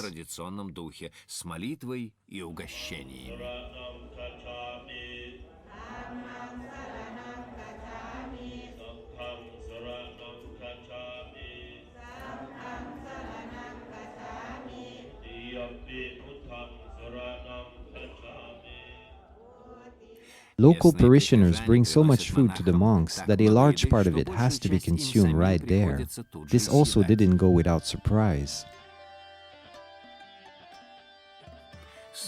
Valery Shanin, who is well familiar with Buddhist rituals, has witnessed something new for himself, the ritual of the Tree of Happiness. The tree in the middle of the temple, gathered from palm leaves and threads, will be dismantled after the service, and threads will go on the wrists of parishioners for good luck.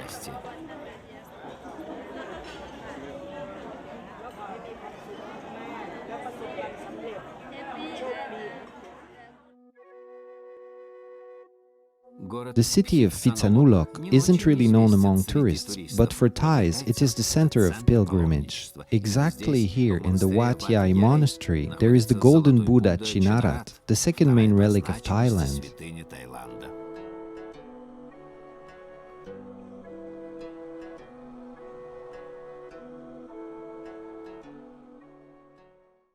Further, the traveling route of Around the World Without Visas expedition was going through Sukhothai. The ruins of this ancient city are included by UNESCO in the list of monuments of World Heritage.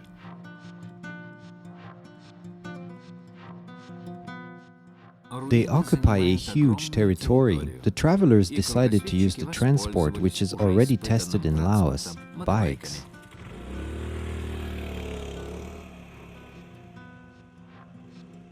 Of course, it is quicker and more comfortable on two wheels than on your own two legs. And what's important, it is possible to see much more. It is only necessary to drive carefully.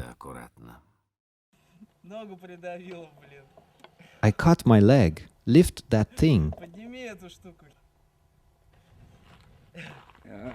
Gas is leaking.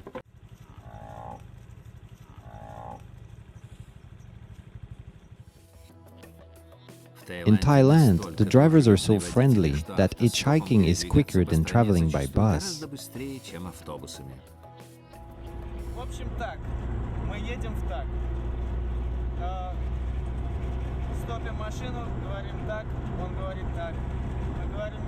We are going to Tak.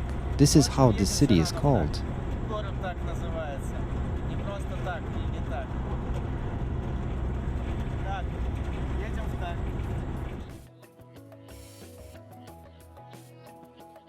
In the city of Tak, the travelers were let inside the temple and were told to make themselves at home.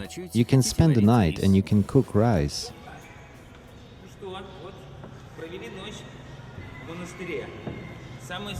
We have spent the night in the monastery. I spent the night in that same monastery during my first circumnavigation. It is the only monastery in which I have spent the night twice. During the first around-the-world travel, we haven't stayed twice in the same monastery. Later, I haven't traveled to monasteries. 10 years ago, I spent the night in this monastery. And now, for the second time, we have spent the night here, slept in the same temple. Everything remained without changes. Everything is as it was. And the monks treated us the same as before. We have been lodged and forgotten. That's why we will be living as Englishmen. Besides, there is no one to say goodbye to.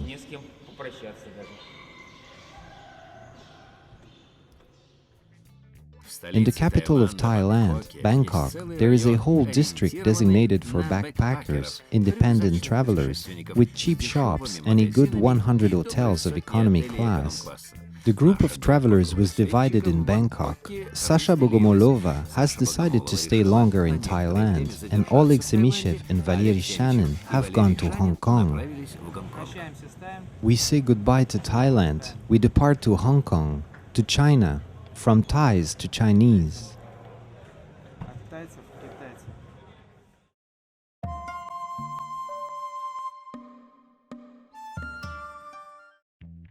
Formerly, Hong Kong belonged to the Chinese Republic, but there are different laws here, particularly no visa is required for Russians. This is how China, more precisely its small part, was included in the World Without Visas project. But more importantly, it is possible to take a direct flight from Hong Kong to Fiji, and this way, without stopping by in the countries requiring visas, get to the following stage of circumnavigation, Oceania.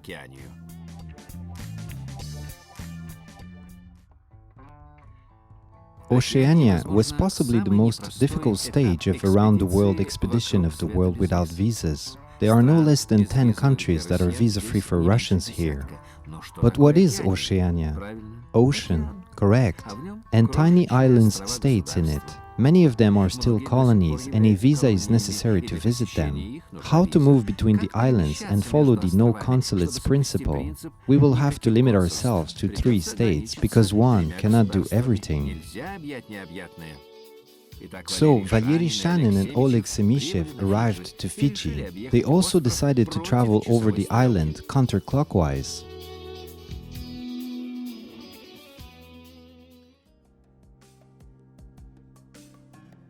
We have spent the first night on the oceanic beach, Queen. In this amazing place, it is possible to see both sunset and sunrise.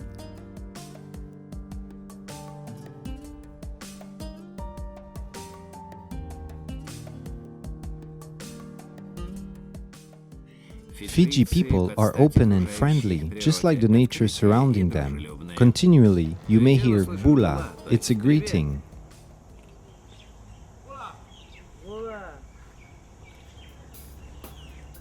Everyone seeks to help the travelers, to offer rides or show the way, but our travelers prefer independence. So they have gone to the falls, climbing rocks along the river at random.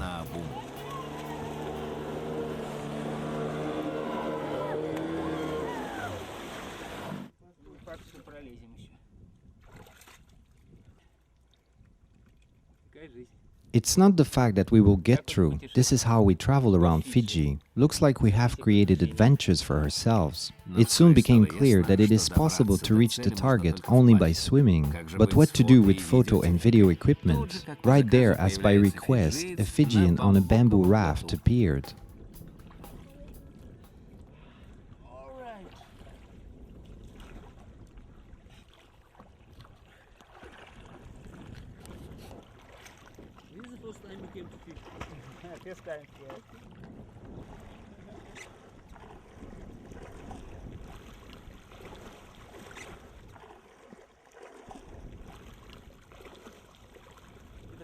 Such peculiar hitchhiking on the river. Hitchhiking on the river works in Fiji. We've proved it with our personal experience. But my bag is dry and Valery is dry too.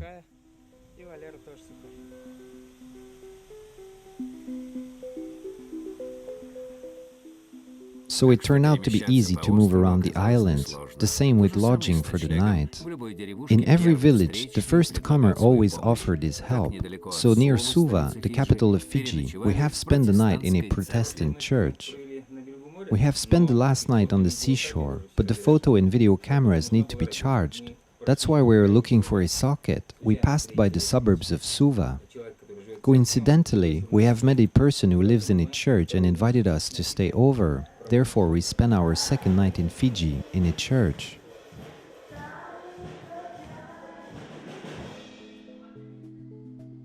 And in the town of Korovu, we got acquainted with Dr. James and his family, including his outspoken mother-in-law. The hospitable doctor has brought travelers to the next village. And so we moved from one hospitable settlement to another.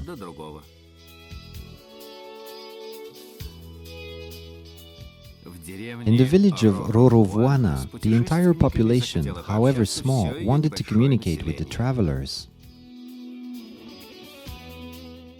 In a public hut, by the light of paraffin stoves, the villagers prepared kava for their guests, a Fijian ceremonial drink, along with folklore songs and simple treats.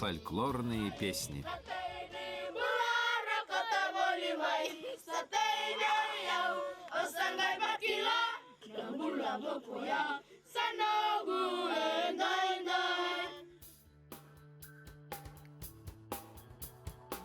The travelers needed 5 days to explore the biggest island of Fiji's archipelago, Vita Levu, and to return to the starting point. We can continue further now to the Republic of Vanuatu.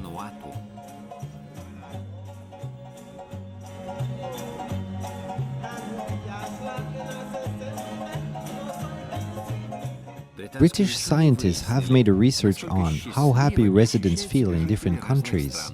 And if Russia takes the 7th to last place in this rating, then Vanuatu turned out to be the happiest country in the world.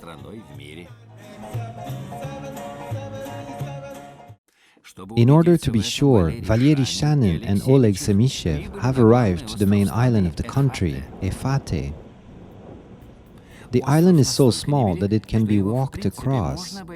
The virgin nature, dirt roads that are yet to be reached by the asphalt civilization, and proximity of the ocean, all of this awaken Robinson Crusoe's spirit in our travelers, spending the night on the beach by the fire and eating wild fruit.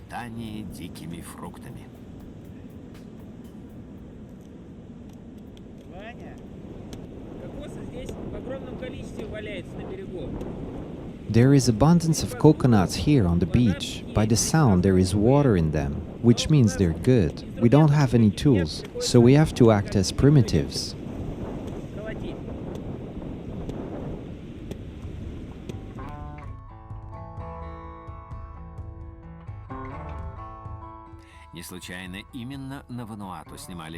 It's not an incident that the well-known series Survivor was filmed in Vanuatu. Valery and Oleg, of course, have visited the beach where the film crew worked. The place is really remarkable. However, all night long, our Robinsons have been attacked by crabs. We have been fighting crabs all night long, just like cockroaches. We smashed so many with our slippers. The claw is pure protein, the rest of the crab is not edible.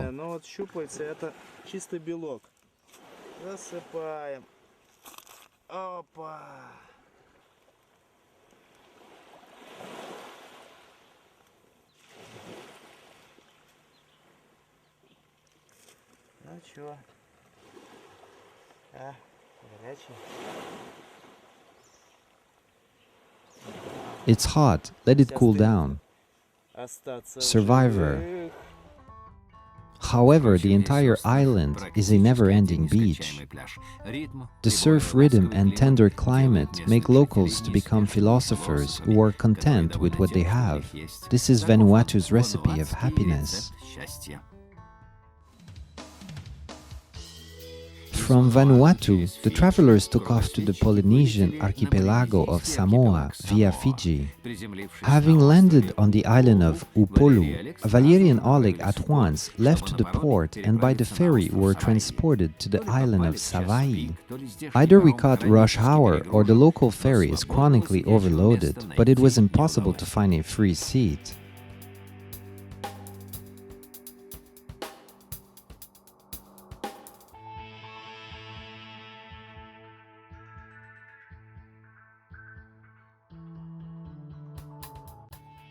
In Samoa, unlike Vanuatu, the roads are asphalted, there is electricity in villages, and you can't really call locals Robinsons.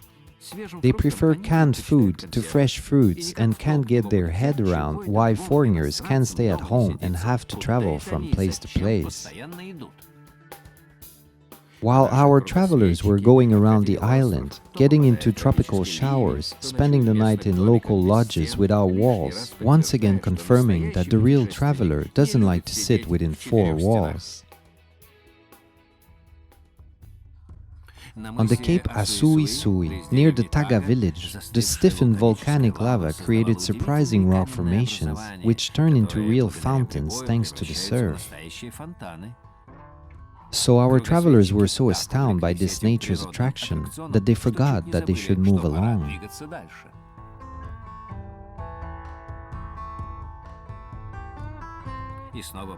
And back on a very busy ferry to the island of Upolu.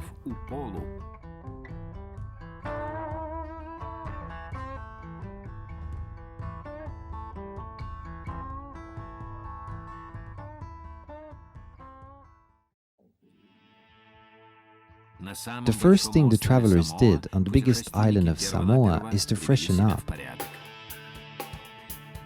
and later went to the falls of Togitogiga. On the way, they got acquainted with a Canadian botanist who has come to Polynesia in search of rare plants. And this is the national flower of Samoa, and this is related, it's in the ginger family. And so there's many colors, of course, but it's native, it's a native, so it's Teuwila. Teuwila. Teuwila.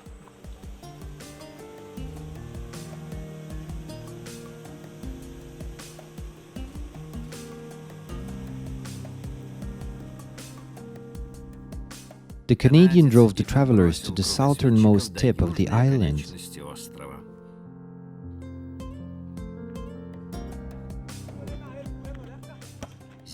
Here on Cape Tapaga, the travelers have got to the opening ceremony of a new public house.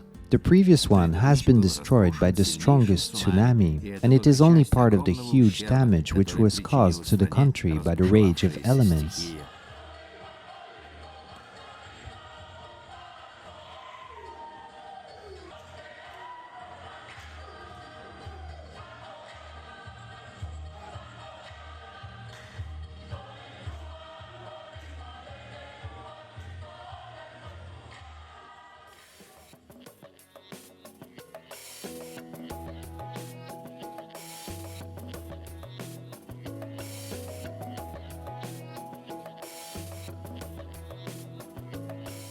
The following day, the route was going past the Falefa Falls, and in the evening they were hiding under the arches of a church from almost the same kind of waterfall, but dropping from the sky in the form of a tropical rain. We have come to church, Catholic by appearance. We have been allocated such a mansion with a school desk. Excellent. There is the place to sleep, and here we will be working.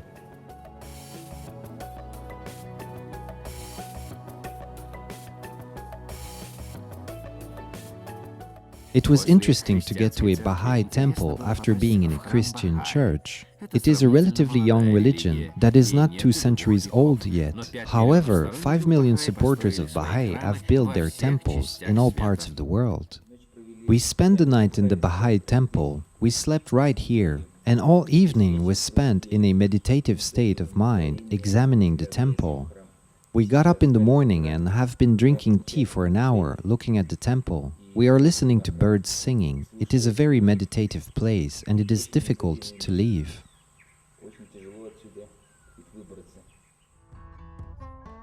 The road to the lake of Lanot was longer than noted on the map and not so easy. We are cutting through the grass thickets, through the jungle.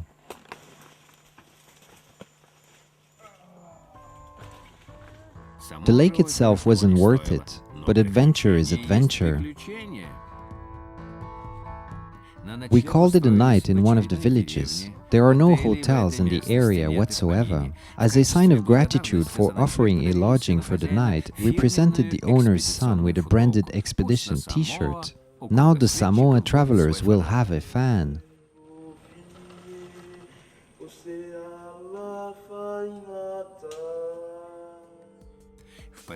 During the last days on the island, Oleg and Valery returned to a Robinson's way of life, spending the night on the beach to the sound of the waves, tea cooked on a fire,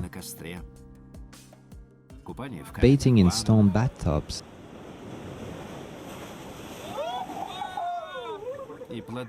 and the fruits of a breadfruit tree baked in coals. Hot. Hot cannot be crude.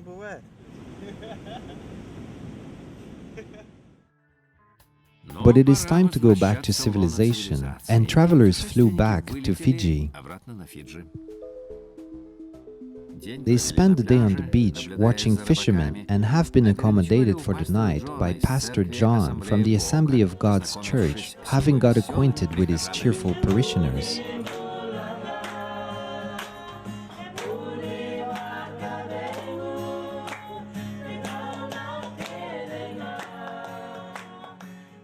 The next stage of the circumnavigation after Oceania, the countries of Latin America. But for Russians who are essentially traveling without visas, it is impossible to get there from Fiji.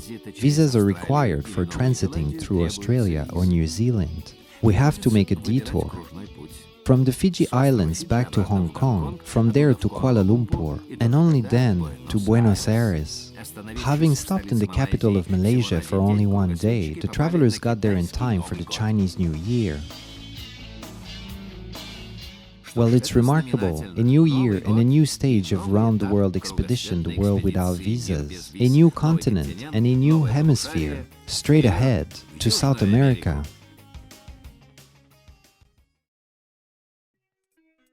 Having started on September 19 from Moscow, the group of travelers, under the leadership of the skilled traveler, writer and journalist Valery Shanin, methodically explored the countries visa-free for Russians in Europe, Africa, the Middle East, Southeast Asia and even the islands of Oceania, proving that anyone can go around the world without visas. Valery Shanin, Oleg Semishev and Sasha Bogomolova celebrated the Chinese Year on a plane flying from Kuala Lumpur to Buenos Aires. The new stage of the circumnavigation began in South America. In the capital of Argentina, the team of travelers has significantly grown. Now we will be 7 people starting tomorrow. Ira was the first one to arrive in Argentina. She has opened the world without visas South America. Finally, the girls came back. We have been waiting for a very long time. At 4 o'clock in the morning, they take a 3-hour walk around the city. Founded 400 years ago, Buenos Aires was actively built up at the end of the 19th century, the golden age of Argentina. Walking along the pedestrian streets of Florida and La Valle, you will end up coming to the main square of Plaza de Mayo, to the presidential palace, which is also called the Pink House.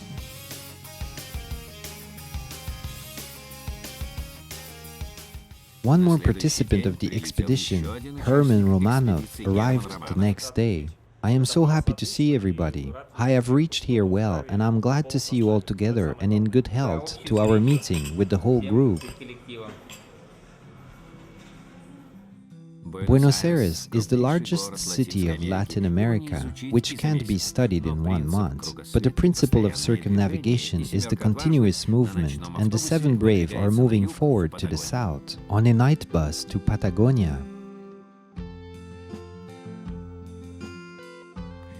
The city of Viedma on the Rio Negro River will be remembered by travelers for its bad weather and workers' strikes.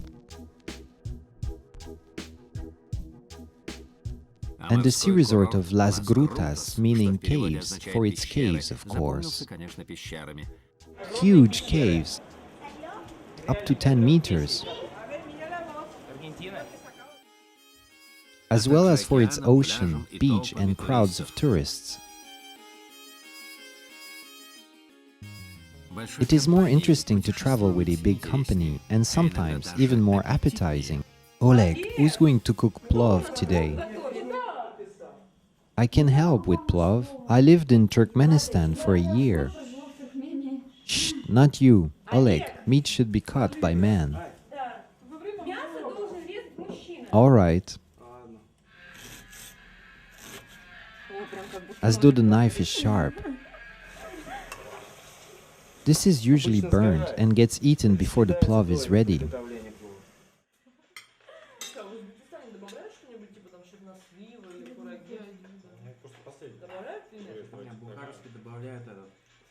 In the town of Rio Gallegos, it is possible to get to Tierra del Fuego by bus, but the trouble is that the bus passes across the Chilean territory, and Chile at that time wasn't visa-free for Russians yet.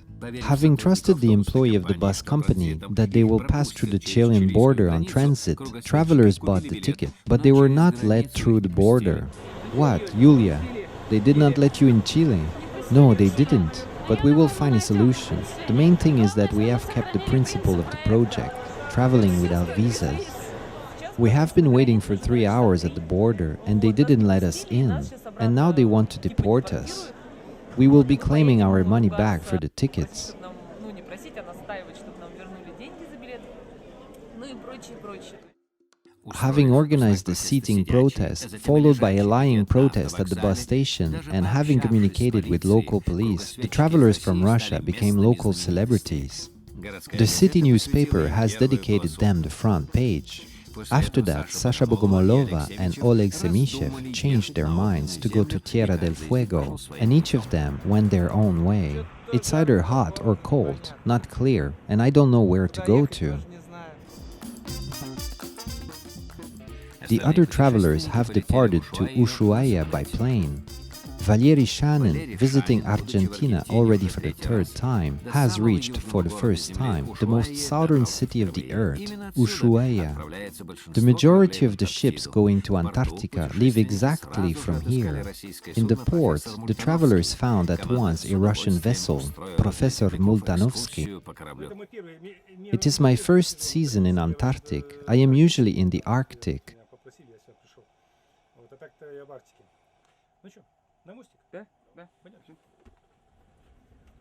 This is our brain, our center. It is an expedition steamship. Ясно, понял. Сейчас я с ребятами поговорю на эту тему. Конечно, если наши дайверы, то это будет интересно. I am third assistant to the captain, Alexander Alexandrovich Prudnikov. Are we in the third class now? Are they divided between men and women? On passengers' request. It is one of the restaurants.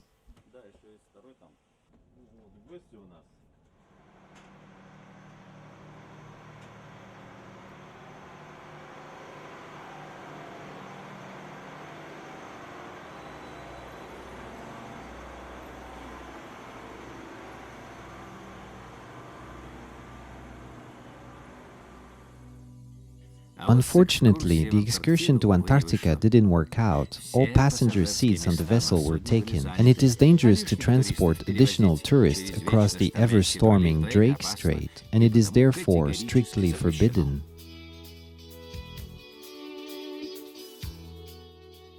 Before returning to the north on the continent, travelers haven't refused themselves the pleasure to explore the island by car. Among the virgin nature of the national park of Terra del Fuego, at the breathtaking height of the Garibaldi Pass, on the picturesque coast of the Beagle Passage,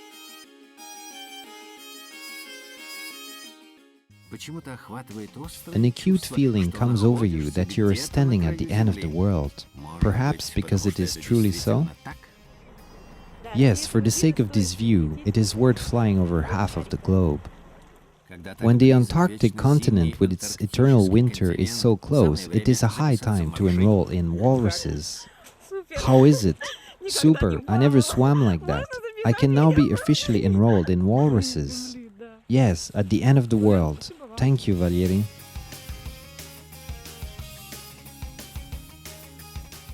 Having returned on the continent, the travelers intended to go to the Iguazu Falls, but all tickets in the northern direction have been sold out. We decided to spend our time differently.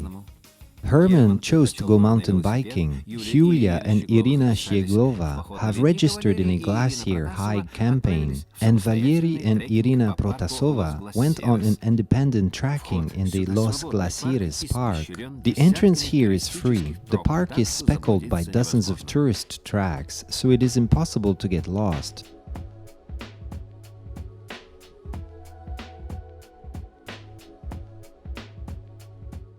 But it is possible to enjoy in privacy and silence the beauty of the untouched nature and the purity of glacial streams.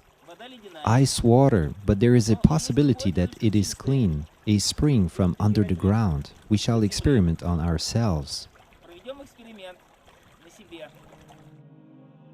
And from any point to admire the mountaintop Fitzroy that towers in the center of the national park.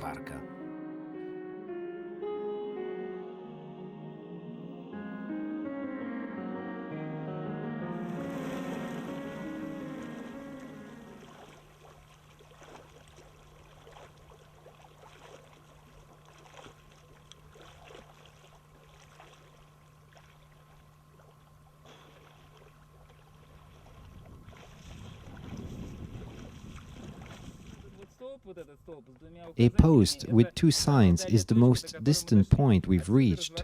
From here we turn around and go back to El Chalten. So in one day we haven't advanced far, but received incredible pleasure. A remarkable place, everybody should come here, I recommend it. I woke up late and then rode a bike on the mountains here. Does it exist, this ropeway? We had a ropeway, the mountain river that we were crossing. The conductor has told us that under such circumstances it is not recommended to move. We need to find a shelter and there is no place to hide. For the first time in my life, I got blown off by a hurricane. I was trying to hold on to the stones. I was sticking my foot into rocks but still got blown off.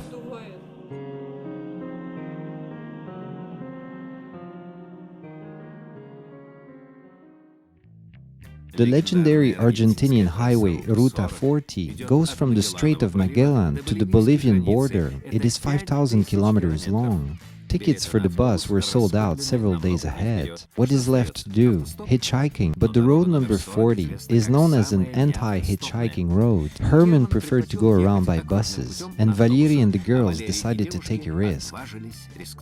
The first couple was picked up almost straight away, and Valery with Irina remained on the empty road. The road number 40 in Argentina is very empty and not asphalted. Cars go seldom, and those who pass don't stop. We have to go by foot.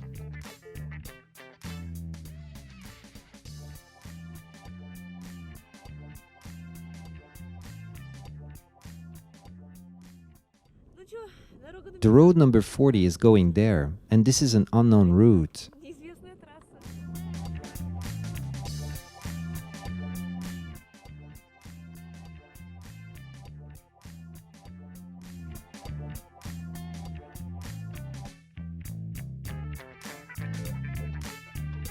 And here the travelers are in Perito Moreno, having overcome 500 kilometers of the lifeless desert in a day. A town means internet. It is an opportunity to find out about other participants of the expedition. It turns out they're all moving as we agreed to Iguazu Falls by all means of transportation and all using different routes. But Valery and Irina are a couple of thousands of kilometers behind. It's time to hit the road. Good morning. We are in a new town. First we need to have breakfast and then back on the road with new energy.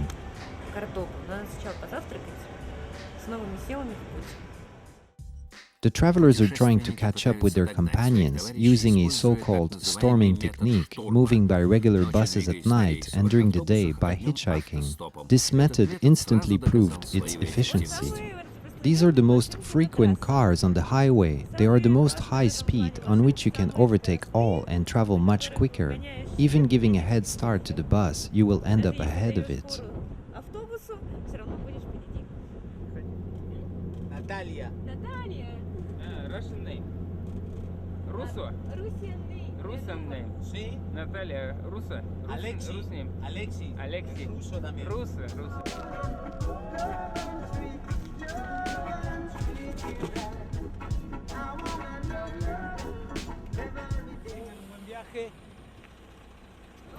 Such a good driver. In Cordoba, the travelers have met Valery Shanin, who had been traveling for a week around Argentina. The three of us continued together on the way to Puerto Iguazu. Here we are already in the north, having overcome a few thousands of kilometers from the most southern point of Argentina. We are now in Iguazu. In Puerto Iguazu, Irina Shieglova and Yulia Rybakova have joined the group. To our reunion, to our meeting in Iguazu.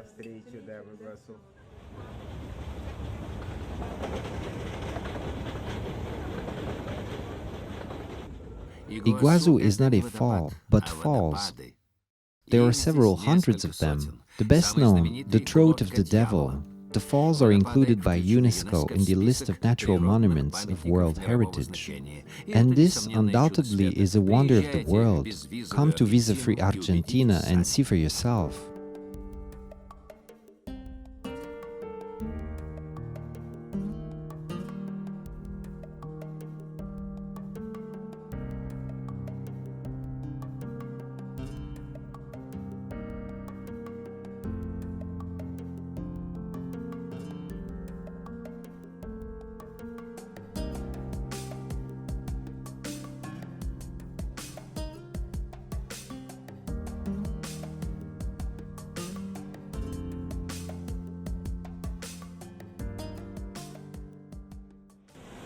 Super, water, rainbow and air. In general, everything is wonderful. Do you know how to dance a quadrille? The participants come nearer, then disperse, divide into couples, come together again, and change places. This is approximately what was happening to the travelers in Argentina. The paths of the participants were crossing in the most peculiar way. While Herman and Sasha are going towards the waterfalls, the rest of the group is already leaving it. We met Oleg Senishev on our way out. I just said that you will see in orange t-shirts. I have been here too. You said that you would be here at 11:30, but you were late. We said 11:30 approximately. We've been to the bank.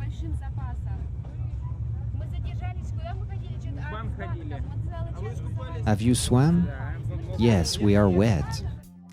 And already we dispersed in different directions. For some, the travel comes to an end. Both Irina and Yulia go to Buenos Aires and from there return to Russia.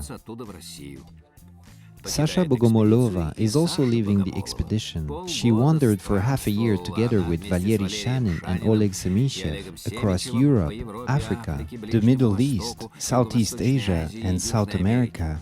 But urgent matters have called her home. So we believe that Sasha Bogomolova will have a lot more fascinating travel ahead.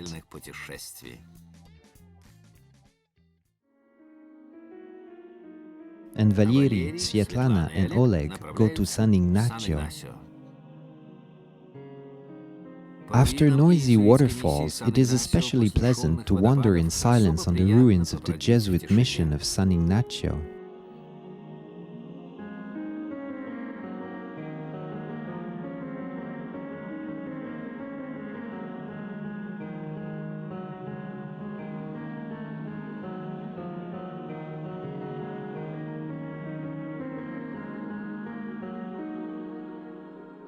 And the park around the mission impressed us with gigantic spiders spinning huge spider webs.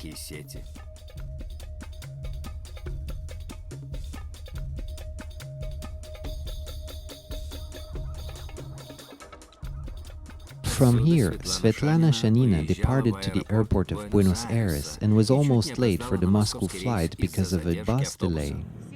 I'm desperately waiting for the bus to Buenos Aires. It is already an hour late. I want to believe that it won't leave without me and everything will be all right.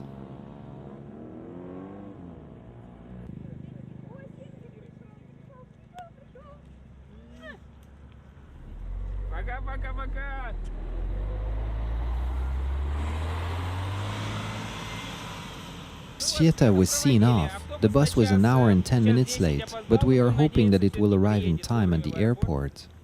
We will still worry how our trip will go. And we are here in Misiones. We will think what to do next. The travel of the world without visas continues, but with a reduced team. Together with Oleg, we are going to cross all Southern and Central America.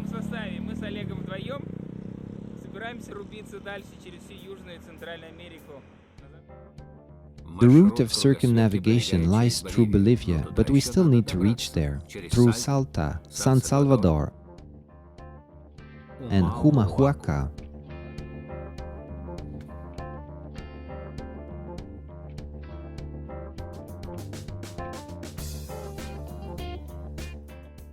Valery and Oleg persistently move towards the northwest.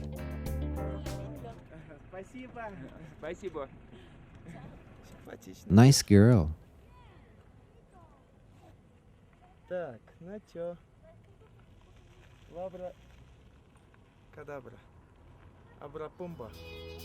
Aber of Pampas and Bolivia are not so distant. The Bolivian visa can be obtained directly on the border. The bus station is also here, from where the travelers departed to Potosi.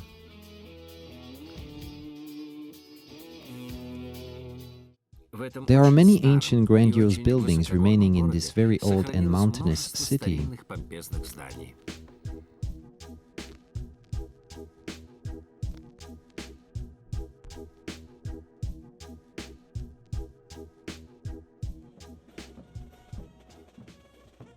Our travelers were lucky to get to Saint Candelaria's festival, a true Bolivian provincial carnival. Vigorous orchestras, ladies in traditional hats, confetti, fancy costumes, procession and dances.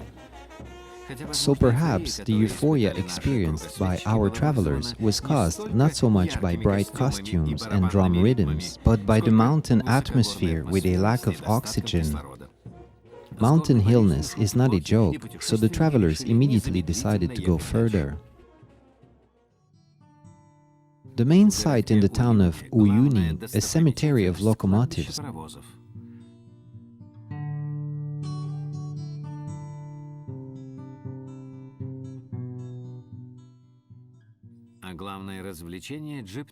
And the top entertainment, a jeep tour. The travelers couldn't resist the temptation and took a 3-day trip around the vicinities of the largest salt lake in the world, the Uyuni Lake. Salt reserves are about 10 billion tons here. Everything is made of salt, the roads, the reservoirs, the bar cans, and even a whole salt hotel. Even the furniture, clocks, and sculptures inside the hotel are made of salt. The Pescado Island is in the center of a salt desert, completely covered, not by salt, but by cactuses. It's an absolutely surrealistic picture.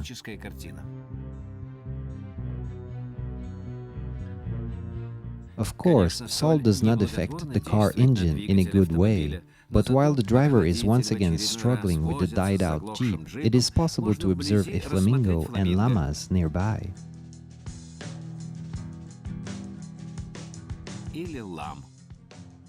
Or even to organize an international soccer match with Bolivian soldiers. During these 3 days, the participants of the jeep tour got literally covered in salt and became good friends.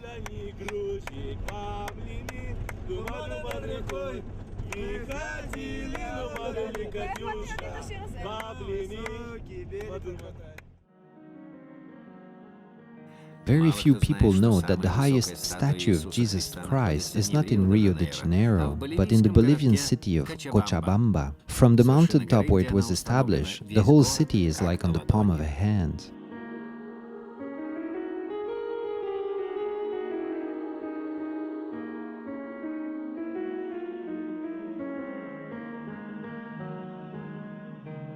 The following city on Valery and Oleg's way is Copacabana, on the bank of the Titicaca Lake. It is the highest lake in the world with regular navigation.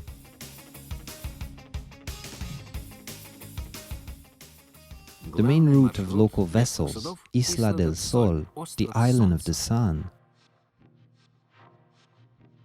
Crossing the island by foot, there are no cars here, as though going back to the 19th century. The slow rhythm of typical rural life, peasants with mattocks, the loaded burros, herds of sheep.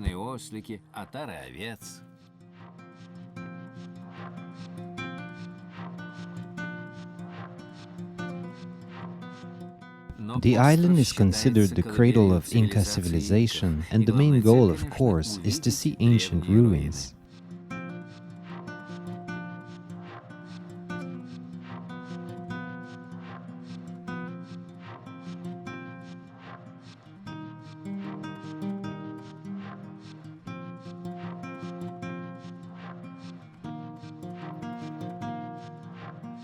The Incas differed in their surprising ability to find extremely beautiful places for their settlements, and even if archaeological antiquities are not impressing you, the landscape will bewitch you.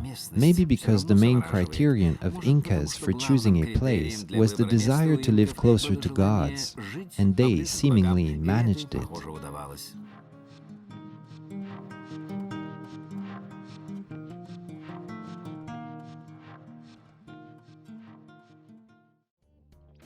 Having returned to Copacabana, Valery and Oleg are departing to Peru on the most traditional and most convenient transport in South America, the bus. Lima, one of the biggest and one of the most beautiful, but unfortunately also one of the most criminal cities of Latin America. It is the third time for Valery Shanin here, but he wouldn't like to stay here longer. Already for the third time in Lima, the third time on this square, and still the feeling I get from Lima is that it's a gangster city. When you film while walking, you're not paying attention at what you're filming, but at what is happening around you. Our way lies further to the north, to Trujillo.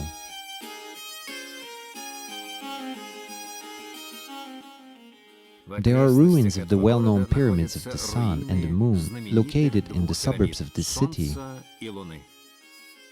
Unfortunately, the pyramids of the ancient Moche civilization were made of soft sandstone and tend to collapse over time. Therefore, today they built pavilions over them, and because of it, it is difficult to get a general perspective of this grandiose construction.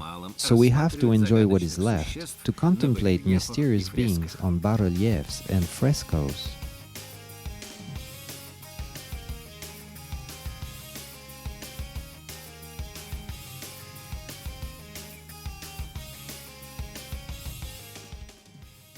After the decline of Moche culture, a star of another culture ascended, Chimo. Near Trujillo, there is a museum of this nationality that has also vanished.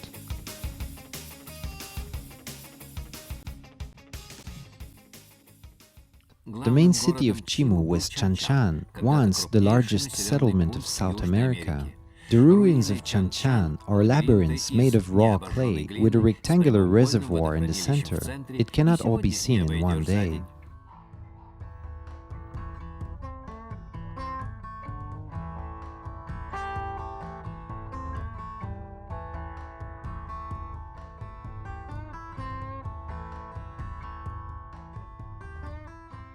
Mancora is one of the few Peruvian resorts and perhaps the most popular. It is especially loved by surfers.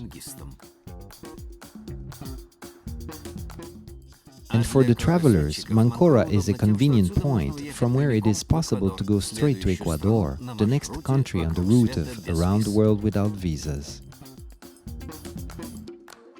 Cuenca, the third largest city of Ecuador, UNESCO has included it in the list of monuments of World Heritage. I am in Cuenca again, for the third time in a row. The first time was in 2002, on the day of the anniversary of the city. Crowds of people flooded the square. The president and the parliament came here too. Today there is no one here, but it is also Sunday and some local holiday. The holiday of God's entrance to Jerusalem in Russia is called Palm Sunday, and in Ecuador, Palm. That is why on this day all inhabitants bring palm leaves or skillfully made bouquets to the temple.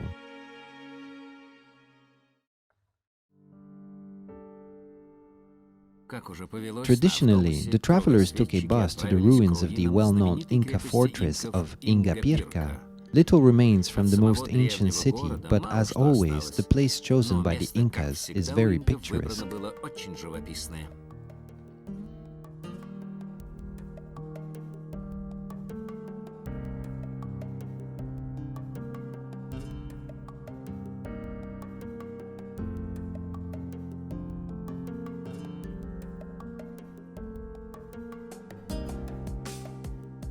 Valery and Oleg were continuing to the north without any special plan or pre-arranged route. We are at a remarkable place. It is an observation deck with an amazing view opening from it. The breadth is incredible and the canyon is grandiose. Beautiful. We made a stop in Alauzi at the huge statue of Saint Peter.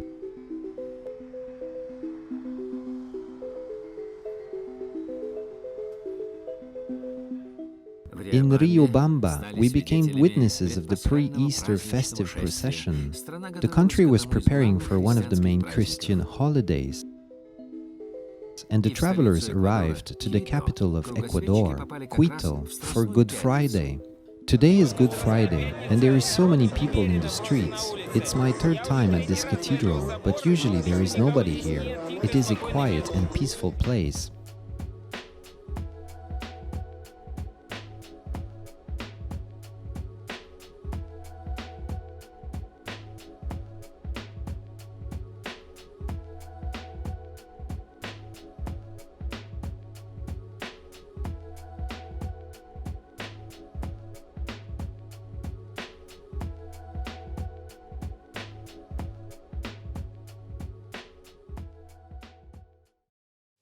It is not by accident that Ecuador sounds like equator. Only 16 kilometers from Quito lies this imaginary but very important line. Valery and Oleg reached the Mitad del Mundo's memorial, the middle of the world, by regular city bus. Right now I am in the northern hemisphere, but if I take one step back, I will be in the southern. Therefore, we are somewhere between two hemispheres now, near Quito. Apart from the yellow line of the equator, there are also the Ethnographic Museum and the Museum of Astronomy, many shops and restaurants. Particularly, it is possible to try a national dish, cuy, fried guinea pigs.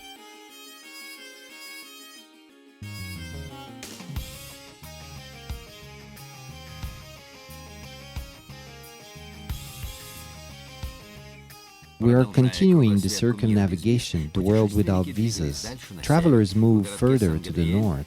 In the town of San Gabriel, they have got acquainted with the local sports game, Pelota Grande, a blend of tennis, lapta and baseball. Instead of rackets, they use some sort of chopping boards with rubber thorns, each one weighing about 40 pounds.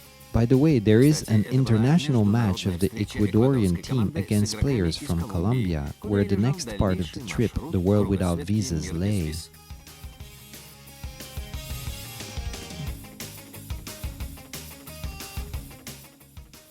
Through Cali, which is called the capital of drug trafficking, and then Medellin, the industrial center of Colombia, the travelers have arrived to the capital, Bogota. We are in the central square of Bogota. There are many pigeons here, historical buildings, and a cathedral.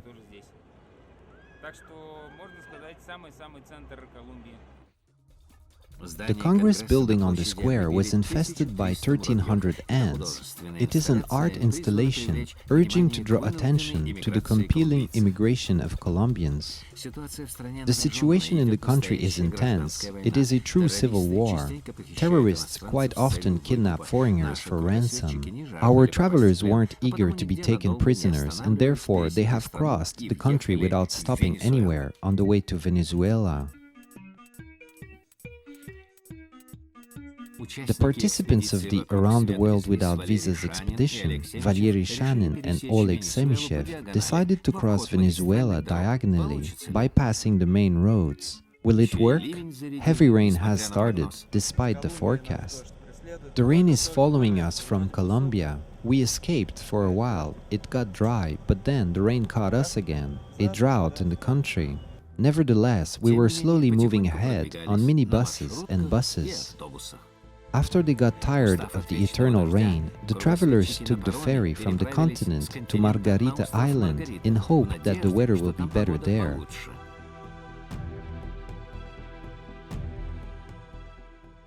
Pampatar is the oldest Spanish settlement in Venezuela. The local fortress was restored and turned into an historical museum, having a lot of troubles with exchanging money because Venezuela is a socialist country with all that it implies. With searching for airline tickets office, the travelers have finally purchased tickets for the island of Grenada. One more stage of the circumnavigation has come to an end. Farewell, visa-free South America.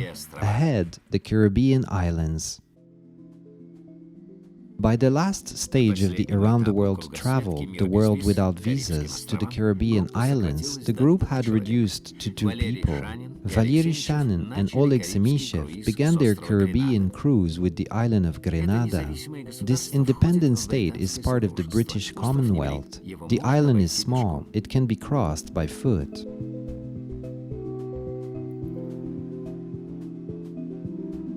In St. George, the travelers got the grand welcome of the French destroyer with the raising of the flag and singing of the anthem.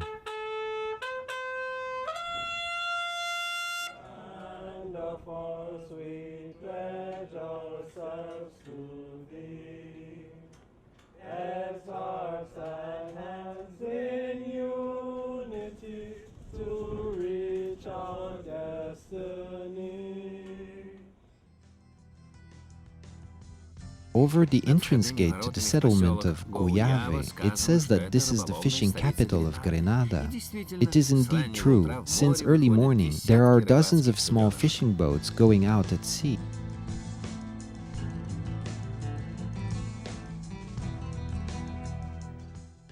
But as much as the hungry seagulls and buyers waded ashore with buckets, they didn't get any fish. It was a bad fishing day. From the main road, the travelers have turned towards the falls. We haven't found the waterfall, but we found an excellent place for camping, so rare on densely populated Grenada. It is nice but exhausting to walk by the river.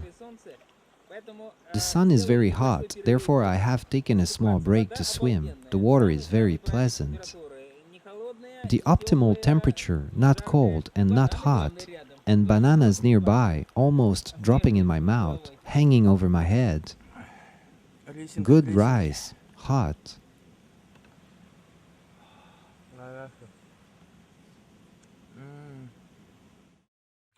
The main treasure of the island is a nutmeg. However, there is an abundance of other fruits here. We always had mandarins as New Year presents. It is not mandarin, it is pamelo. It means big mandarin.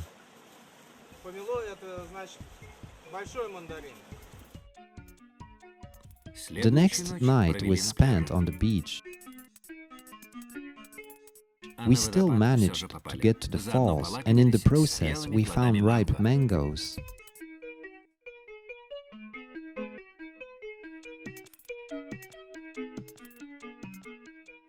Upon arrival to Barbados, the travelers decided to sleep only on beaches, especially that many of them have not only showers but also firewood.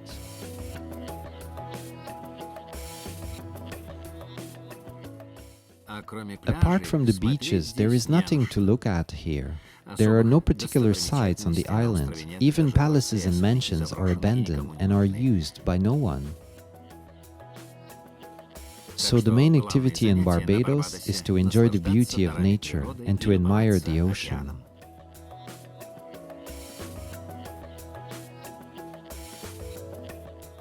The next island of circumnavigation, Dominica, lies away from tourist routes. You can't catch a crocodile on the island, but coconut grows abundantly.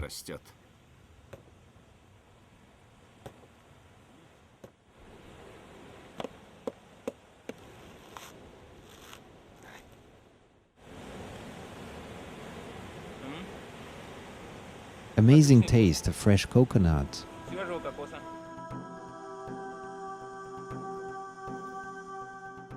The Indian Caribs, who once lived on all the islands of the Caribbean Sea, have been in due time completely destroyed by Europeans.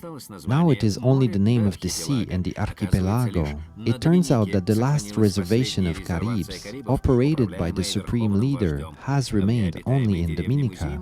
In the uninhabited village museum, it is possible to see how Indians once lived.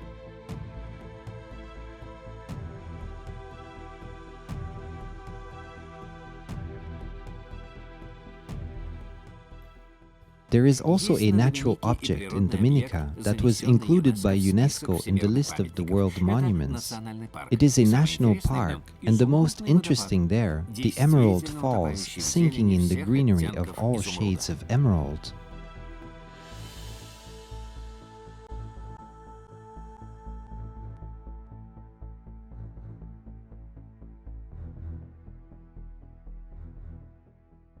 The capital of Dominica, Roseau, can be crossed back and forth in 1 hour, so our travelers didn't stay long here and continued to explore the island. The road became even more abrupt. Better to say not a road but a trail, but what is more, an unknown one. In an indefinite direction, without any signs, we are climbing somewhere, higher and higher and higher, like hedgehogs in the fog. It is impossible to see further than 3 meters.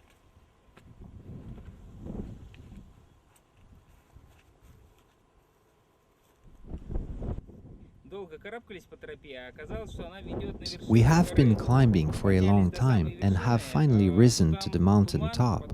And there was fog and the rain has begun. You may see the mountain top appear and disappear in the fog behind me. It is the second highest peak in Dominica. This is where we've been. Wandering in the rainforest under a tropical rain, we have risen to the highest point of the island.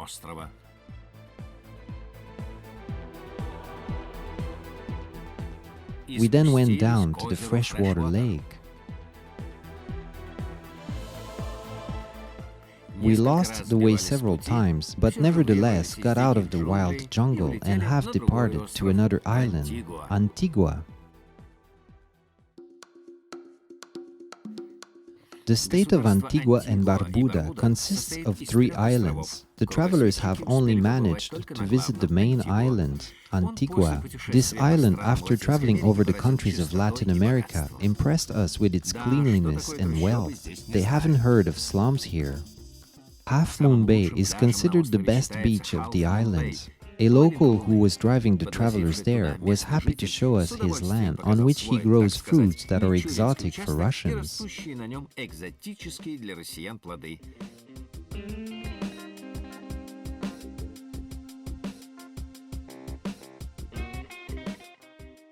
The beach itself appeared to be absolutely deserted.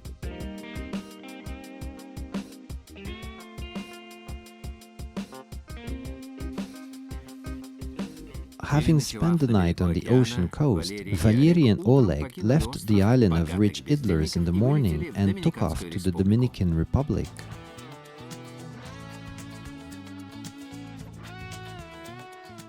The Dominican Republic is advertised as a tropical paradise for tourists, the snow-white rows of hotels, beaches as if created for the covers of magazines,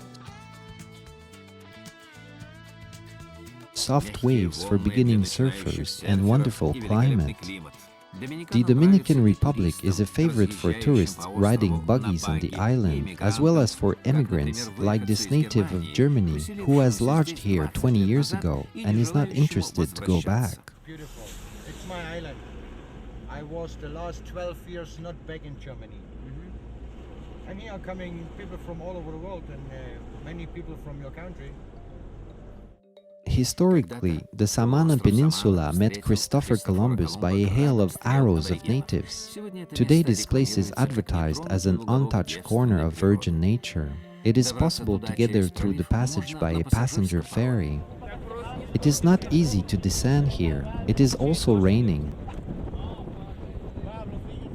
We will be crossing this channel on a similar boat.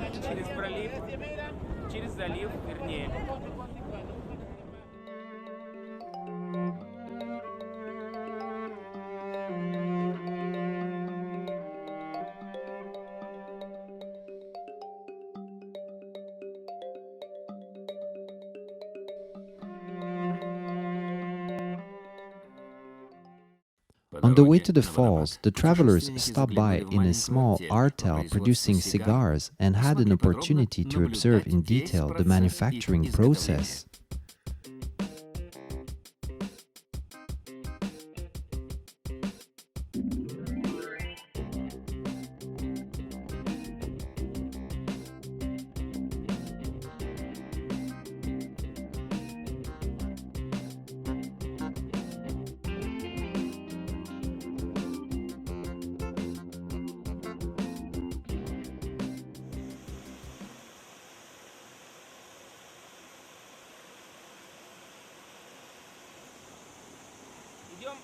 We are going towards the 52 meters falls. It is not this one yet. However, Valery and Oleg didn't make it to Lemon Falls. At first we lost our way and then got caught in tropical rain and had to return.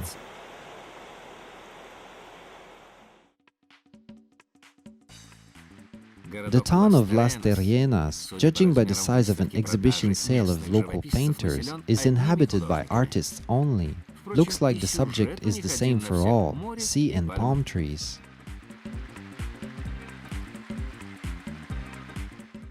The capital of the Dominican Republic, Santo Domingo, is the first city that was founded by Europeans in America. So everything here is either the first one or the oldest street, the oldest hospital, the very first church, and the very first fortress. And for our travelers, the Dominican Republic became the second to last Caribbean country. From there, Valery Shanin and Oleg Semishev took off to Cuba.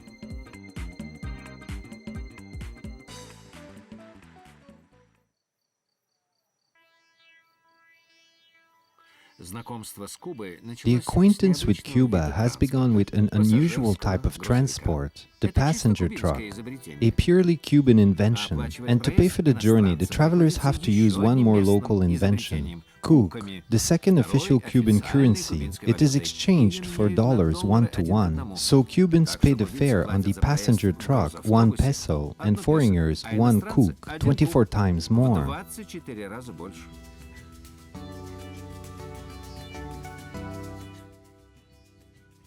In Santiago de Cuba, we spend the night in Casa Particulara, a private house with a license. All foreigners are accurately registered and their movements are carefully monitored. It is socialism, all right. Santiago de Cuba is the second largest city of the country and is the cradle of the Cuban Revolution, something like our St. Petersburg. And the role of the Peter and Paul fortress is performed here by the Castillo del Moro, the perfectly preserved Spanish fort constructed for protection against pirates.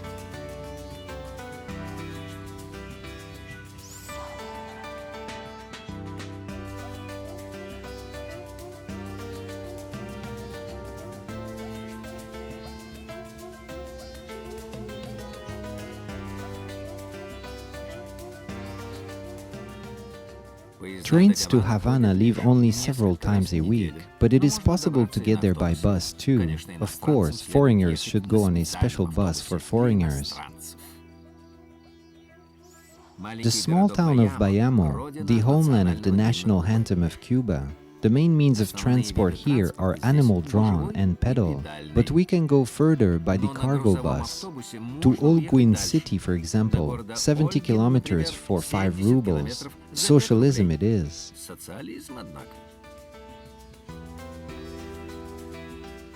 So this is how we moved around the island, in very cheap but very comfortable passenger trucks. Don Quixote's sculpture with a windmill in Holguin, as well as the original fountain in Las Tunas, the city of sculptures, and the surprising cleanliness despite the surrounding poverty, stayed in our memory.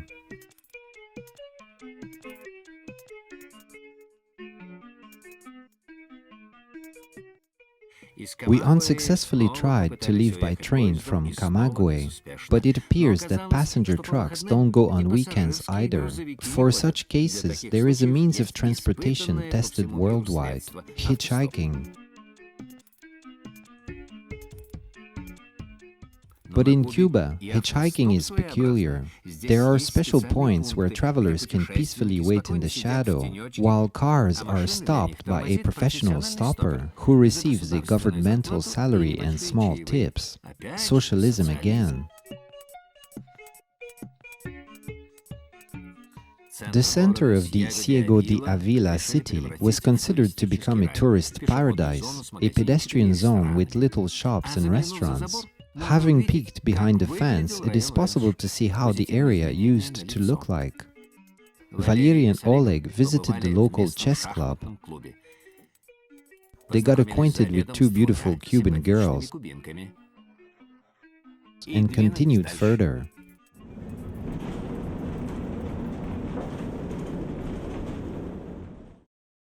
After a ride on the most uncomfortable truck, the travelers decided to try one more Cuban means of transport in the city of Sancti Spiritus, this time animal-drawn. Why not? It doesn't make any noise, it doesn't create dust, and there is also a breeze blowing over.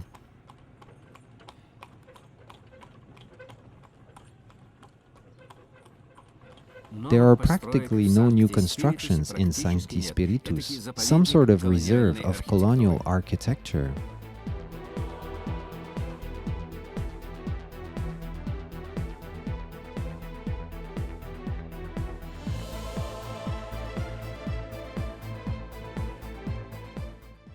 Having once again failed to leave by train, our travelers have again used the services of the professional hitchhiker at a special hitchhiking point. This is how we got to Trinidad.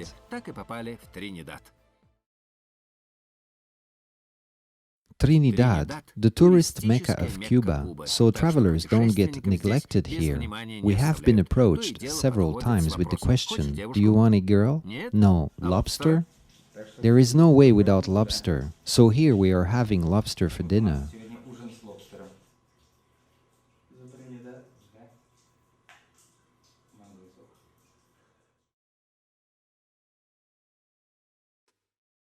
In the evenings, the city becomes empty like a provincial area. Only in Casa de la Música, dancing is going on until midnight.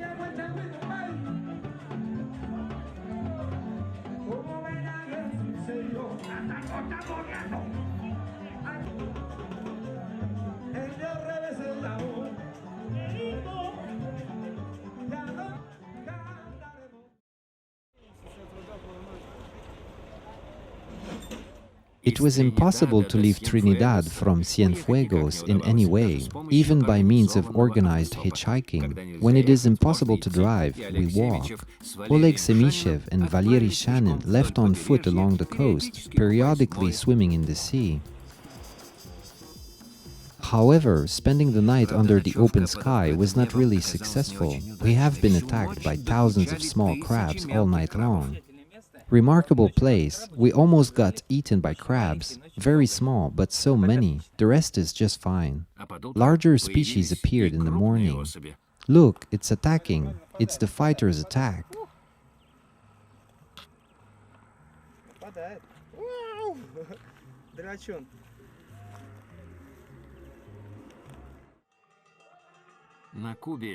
Cuba sometimes creates the impression that the main activity of locals is dancing and singing. In Cienfuegos, it was especially evident.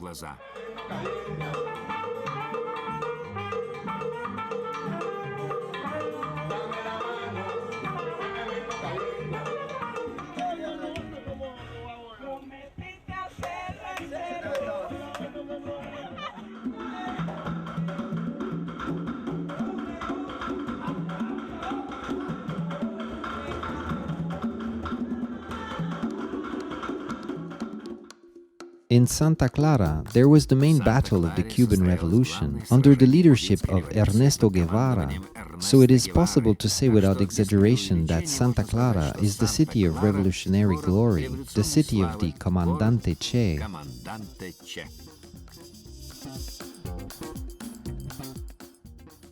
We have been traveling by traditional means, hitchhiking to the capital of Cuba. A cheerful Englishman drove the travelers directly to the center of Havana. We arrived to Havana on a straight line with the Englishman. We are in the center of Havana. There, behind the bushes, is the capital. If you look there, you will see the roof of the capital.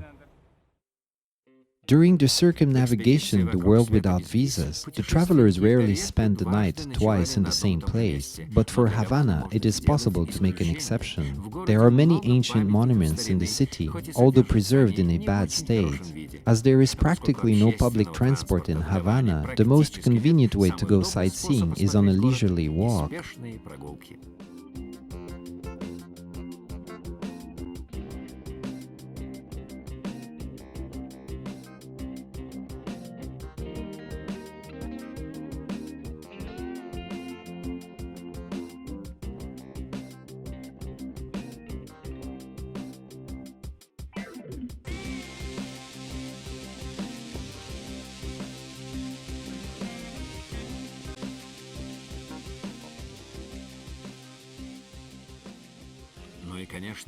Of course, it is impossible not to bring from Havana the main Cuban souvenir, the well-known cigars. 25 cigars in a package for 25 kuk. Now we need to understand why 25. I don't smoke myself, but I will poison our Uzbekistan people. Cuba, the last country on the route of the circumnavigation, the world without visas. From the airport of Havana, Valery Shanin and Oleg Semishev are flying back home, to Moscow. During the 9 months of the expedition, the travelers have visited 38 countries. But the project, The World Without Visas, isn't finished yet, as the idea of Valery Shanin is to visit all countries visa-free for Russians. Which means ahead are still Turkey, Cyprus, the countries of Central America, Indochina, and a whole world open for travel. So, backpacks are prepared and we are on our way again.